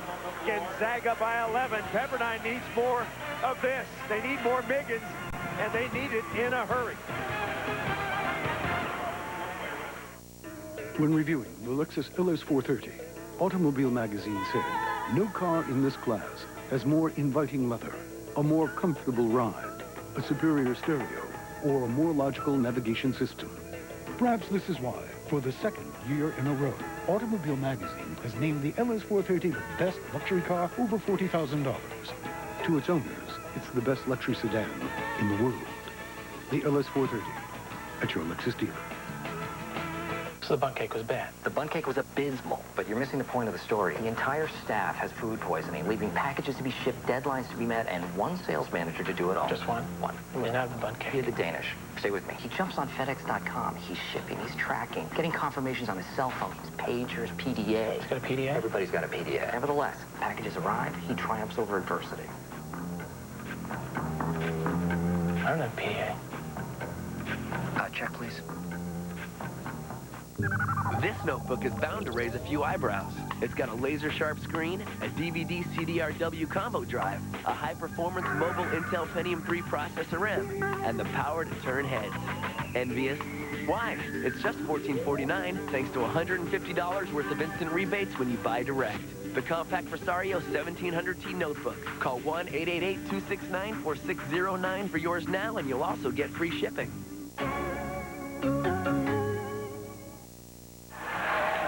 Sixth-ranked Gonzaga getting closer to another automatic berth. They lead by 11. Sports Center is coming up next. Who's going to be in the tournament? Well, we have some answers for that. Boston and Philly in hoops and puck. And the Blazers on a hot streak. Did they win their 10th in a row? We'll find out. Sports Center coming up next. Chris Marlowe and Ann Myers. What a second half this has been for Mark Hughes. Gonzaga Bulldogs. Well, it really has. There you see the front court scoring in the first half compared to the back court, and then back court scoring 40 points for Gonzaga. They are 77 of 14 from three-point range in this second half, and they are 5 of 13 now for Pepperdine. Mike Westphal hits his third three-pointer. So the coach's son has been perfect off the bench, 88-80. Gonzaga leading on the boards, 41-32. We said that rebounding would be a factor. Less than 2.5 to play. Pepperdine needs stops now. Can't trade baskets with Gonzaga. The lead is 8. Gonzaga looking to work the clock because they know they've got shooters that can shoot from a distance. Dickow almost went backcourt. Dickow with a runner, missed it. Air ball. Here comes Miggins. Still a chance for Pepperdine. Lewis pulls the trigger for 3. No. It was blocked by Anthony Reason. Right in front of us, Reason got his pinky on it. Well, they know they got to score quick, but again, 1-on-4 situation. Maybe wait for a couple other guys to come down and help you out a little bit. Dickow and Steph, two brilliant free throwers, 88% and 82%. Controlling the action out top. You can't foul them. And Pepperdine staying in that zone, though, as they come out in the man-to-man. 10 seconds to go on the clock. Westphal knocking it away. Dickow maybe going up. High arch. Oh! Darren Dickow! Oh! His 27th point. Stewart leads the conference in block shots with 82. Not this time. Dan Dickow. This is Johnny Egan over Wilt Chamberlain, God rest his soul. Marcus Haynes with the dribbles. And look at the high arch over Stewart at 6'11". And he's going for the block shot, but boy, that is in the rafters. 90-80.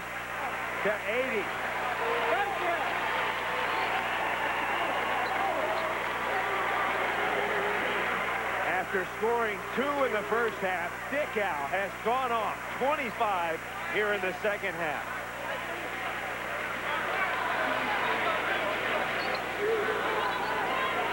Well, the talk was, too, about Gonzaga, where they're going to be seated in the tournament.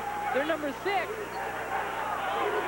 And when you got a player like Dan Dickow showing the country what he's capable of doing. Officially, Corey Violette has fouled out. So Violette, after a big first half, I believe he had all 16 points in the first half. He finishes with 12 rebounds. He was on the bench a lot in the second half with foul trouble, and that double foul really hurt him. Montgomery. Boy, Devin Montgomery has had a tremendous game. Violette, he is a man, a sophomore out of Boise, Idaho. And Mark Hughes feels he's underrated. 90-81. You look at Montgomery on the year, he averages 11. He's got 23, soon to be 24. Wade still not out of it. Still a chance. Down by 8. 1:23 to play. Look at how good he is getting himself open. Nearly stole the ball. And Gonzaga is going to talk about it. They call a quick timeout. So good pressure by Pepperdine. And Mark Few joined the Bulldogs as a graduate assistant to former head man Dan Fitzgerald back in 1989. You look at the tournament resume, 28-3, 13-1. RPI is now up to 22. They're on a 13-game win streak. And all the questions are about how high Gonzaga will be seated. You had asked him about before the game where he would like to be seated.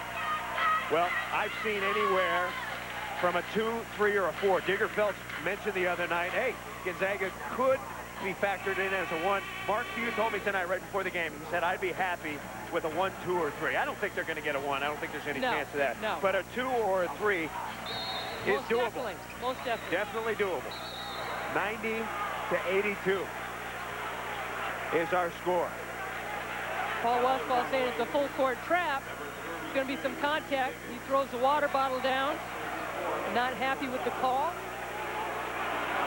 ESPN.com reporting today, they had Gonzaga as a 3. They also had Pepperdine in the tournament as an 11 seed. Out in the East. Out in the East. They put Gonzaga in the West. And Mark Few talked about saying staying in the West. He felt that his team should stay in the West. Top seeds according to with the miss. ESPN.com, Maryland, Kansas, Duke, and Oklahoma. But if Oklahoma should stumble, who knows who could move up? Maybe Cincy. So Dickow, he's got 28. 28, folks. Minute 19 to go, 91-82. Pepperdine one last gap. They need a 3. Miggins pops to it. And that's off a Gonzaga hand. Pepperdine will have it. ESPN post-game coverage. We'll cover the press conference. If it's Mark Few, you'll hear him. If Pepperdine turns it around, you'll hear Paul Westphal. West Coast Conference Tournament winding down. Montgomery, they count that one. See if they give him the basket. No basket. No basket, says Milt Stowe. Good penetration by Montgomery, and you're seeing that good pressure defense by Gonzaga. They don't want to give up the 3. They give up the layup. Here's the push. Contact. Could have been 24 points for Devin Montgomery. Knocked down some big 3s in the first half. He's 1 off his career high. Coming back in is Kyle Bankhead. Bankhead, an outstanding free throw shooter. That's why he's coming in. And Gord goes out. So Devin Montgomery had... Nope, he missed it. Nice rebound to Miggins. And Pepperdine will keep it. 91-83. We've seen crazier things happen. Well, there's plenty of time left. Watch for Craig Lewis, number 11. He's the three-point bomber, and he can get loose. Well, Pepperdine beat USC on a last-second three-point shot. There's Lewis. He goes to the glass and gets 2. Here come the Waves. They're not dead yet. 91-85. 2 possessions here, and the Waves nearly had another one. You wonder if Pepperdine maybe should have been using its full-court press a little earlier in this game. Well, again, I think Paul Westphal knows when to go into this kind of situation. Bankhead and Bankhead. If you go too soon, again, the fatigue factor, how tired you are, you don't want to start fouling too soon. So with 50 seconds and change, Kyle Bankhead will shoot a couple. Both teams in the double bonus. Bankhead a 77%er. First free throw tonight.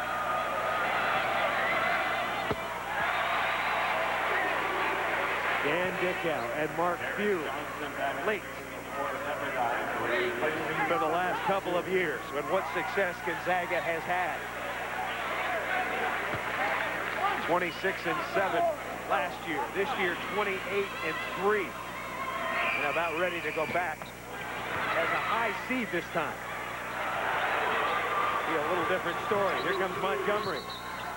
And Montgomery's fouled outside. Wow, they're having trouble keeping up. And that's got to concern Mark Few. You don't want well, sure, it's a foul in that situation. No question. And you look at the situation that happened earlier when Montgomery was going down and saw the post player where there was a lot of contact and there was no call. But here there's a call. But the advantage is for Pepperdine, it stops the clock, gives them time to set back up. Montgomery's been strong at the free throw line. Montgomery 8 of 10 at the line. He's tied his career high with 26. And now he's got 27, so a new career high for Devin Montgomery. A spectacular game, 92-87. And what do we got here? What's going on? Well, Miggins, I think there was contact in the beginning. That time, I think Dickow just kind of went down when there was contact. And let's see how Dave Libby handles this. I don't think that there was much contact when Dickow just went down. The first one, there was a foul. Well, Dave Libby, Mark Reichling, and Milt Stoll. Chris Fowler said, hey, it's getting a little nasty. You see, the arms are connected. The arms are connected. And then you see the little push there. Yeah. Dickow gets up. They start talking to each other. Now you come right here. There's not much. There's not much. I'll tell you what. Call Lee Strasberg. Call Lee Strasberg and the acting studio. But Dickow knows how to play it. And he's got his fans behind him. And Paul Westphal saw exactly what was going on. Yeah, and Paul Westphal's right. So maybe there was a foul in the beginning. First one was a takedown, and second one was a flop. Well, you know, we saw earlier where Violet and Suet got their arms connected. Now, maybe, you know, players are smart. They know how to get their arms connected and use that, and it is a wrestling move. You hold it tight, you hold the player tight, and then you release long. And then you get called, or look like the defensive player is pushing you down. Well, Dickow, an 88% free throw shooter. There they are on the left side. You see the arms are connected, and then all of a sudden they clinch, and I think there's a little shove by Miggins. A little bit. That's a foul. Dickow makes 1 out of 2, and now let's go back to the flop. Is it the words right here? And then, oh, hit him in the head. Hey, Chuck Norris couldn't have done any better. I don't think Dan Dickow knew they had such a close-up on it. 93-87, time winding down. Dan Dickow with 29 points, 27 here in the second half. Got a foul, don't you? Got a foul, not much time left. And the coaches for Pepperdine are saying, come on, you got a foul. Well, now there's too much time running down, but I'll tell you what, he's you talking had to Paul 20 seconds. Talking to his players, what's going on? You got a foul, stop the clock.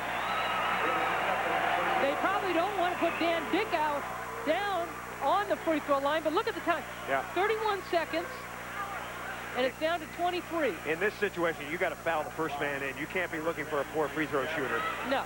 Because there aren't really any out there.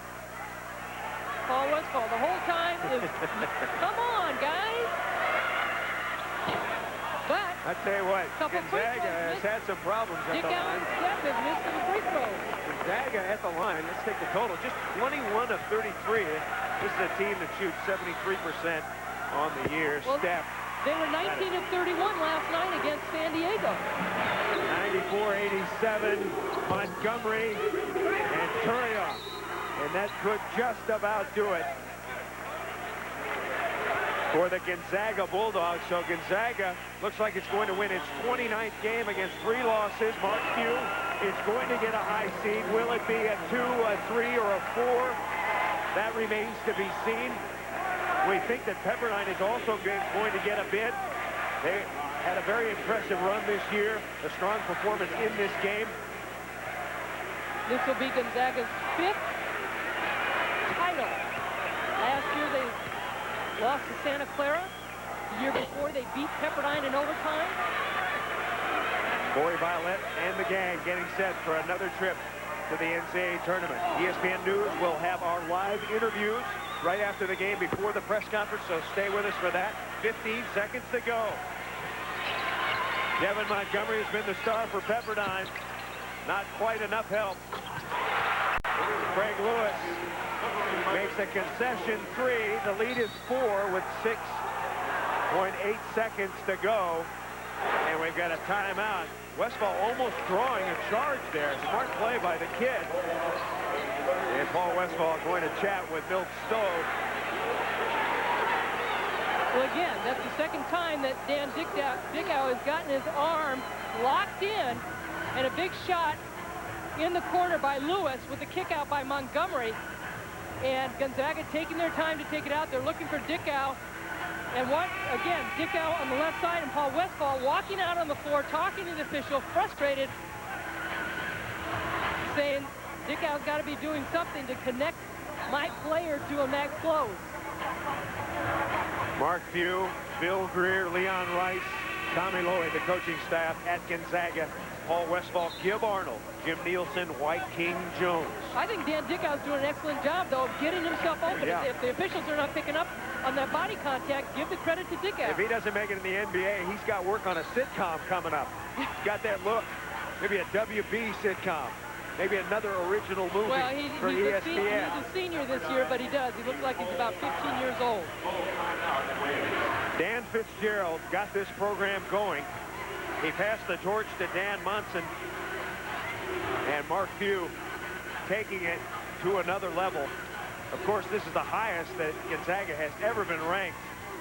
6th in both polls, 94-90. You see Gonzaga with one timeout. Pepperdine is done. A reminder, Sports Center is coming up next. Been a great week here at the West Coast Conference. Pepperdine women winning the West Coast Conference Championship. Mark Track and company heading into the NCAA tournament. Our congratulations to them. And it looks like Gonzaga is heading back to the big dance. Well, you got to give credit in the second half again. I'm sure Paul Westphal and his team knew that Dan Dickau was going to come out strong and looking to get the ball in his hands. And his team came out a little flat. They just didn't quite have that punch that they had in the first half. They were knocking down some threes. Everybody was contributing. They seemed to get really taken out of it. All of a sudden you looked around and Gonzaga was up 16, just like that. A lot of points scored tonight. 94-90. They get the ball into Step, and he hangs on to it. And he'll shoot 2 free throws. Dickau was open, but Step chose to hang on.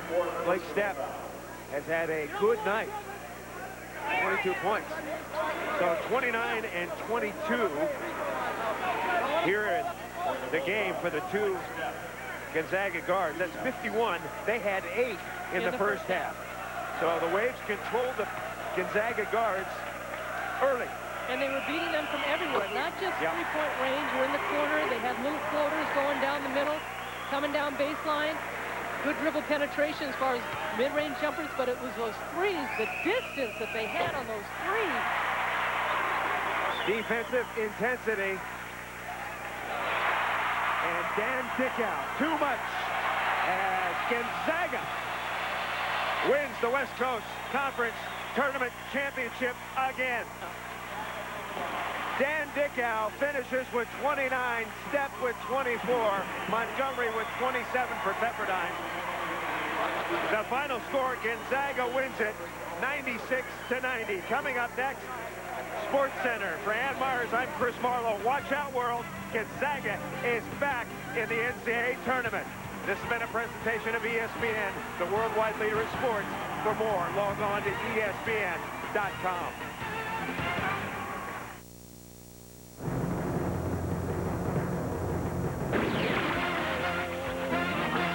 This is Sports Center. Please RSVP promptly to reserve your seat to the big dance. Chair's broke. That's the furthest I've thrown a chair in a long time. We'll throw it to Philly and Beantown as 2 rival cities jostle for conference supremacy on the ice and on the court. I don't believe fighting is the answer. At all, I don't. But, you know, sometimes as a man, you have to do what you have to do. Perhaps some anger management is in order. Just dial it down another degree. The hottest team in the NBA faces the best in the West, and if you don't want to make Tiger hot, whatever you do, do not call it a comeback. Last year, I think I went through 2 confirmed media slumps. Yeah. And Barry's coming back to the Bay, but will that be enough for San Francisco to go the distance? Even government assistance probably can't help the Bulls' defense. Look, if you just play nice, you're sure to be rewarded on Sports Center right now.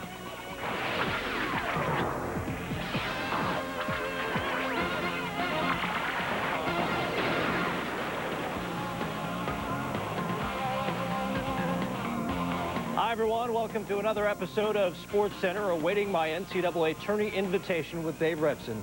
I'm Matt White. Squarely on the bubble. Championship week in full swing. Starts you out with the West Coast Conference title game. Outstanding matchup to the nation's best mid-majors, Pepperdine and number 6 Gonzaga. And where better to hold the battle of heavyweights than at the Jenny Craig Pavilion. How in good conscience do you order a chili cheese dog at the Jenny Craig Pavilion? Bulldogs had won 25-26 coming in. Only loss was to the Waves. First half, Gonzaga up by 2. Corey Violette had 16 in the first half. Zags up by 4.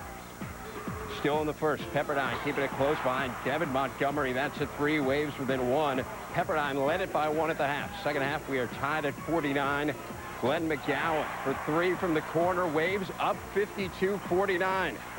Same score after struggling. Just 2 points in the first half. Dan Dickow, great player for Gonzaga, gets the nice roll there, gets them going. Bulldogs down 1, 52-51. Tied at 65. Now Dickow, the crazy runner, puts the Zags up by 2. About 7.5 to go. Tied at 67. Blake Stepp, the deep 3. Bulldogs up 70-67.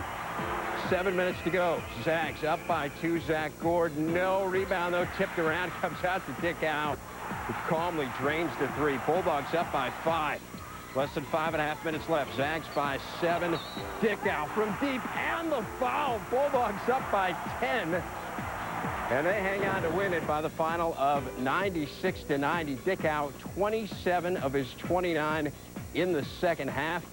Devin Montgomery, career high 27 for Pepperdine. Let's talk about Pepperdine. Can they get in as an at-large? Projected RPI off collegerpi.com, 51. Their resume does include wins over UCLA and USC. Their resume also says they have a master's from NYU. Not sure that will matter. Afterwards, Ann Myers caught up with the star of the game, Dan Dickow. Well, congratulations, the 96-90 win.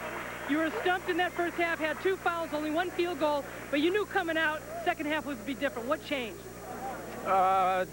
Just aggressiveness. They played good, tight defense in the first half, and I just knew I had to look for my spots in the second half. And when I got them, just knock them down. What makes it so difficult for opponents to guard you? Not just getting the ball, you get it in your hands, but you're just hiding all the way around the floor. I think it's a lot of things. I think I move without the ball pretty well. I can score with the ball, come off screens, and I think I'm in good enough shape to wear a lot of people down.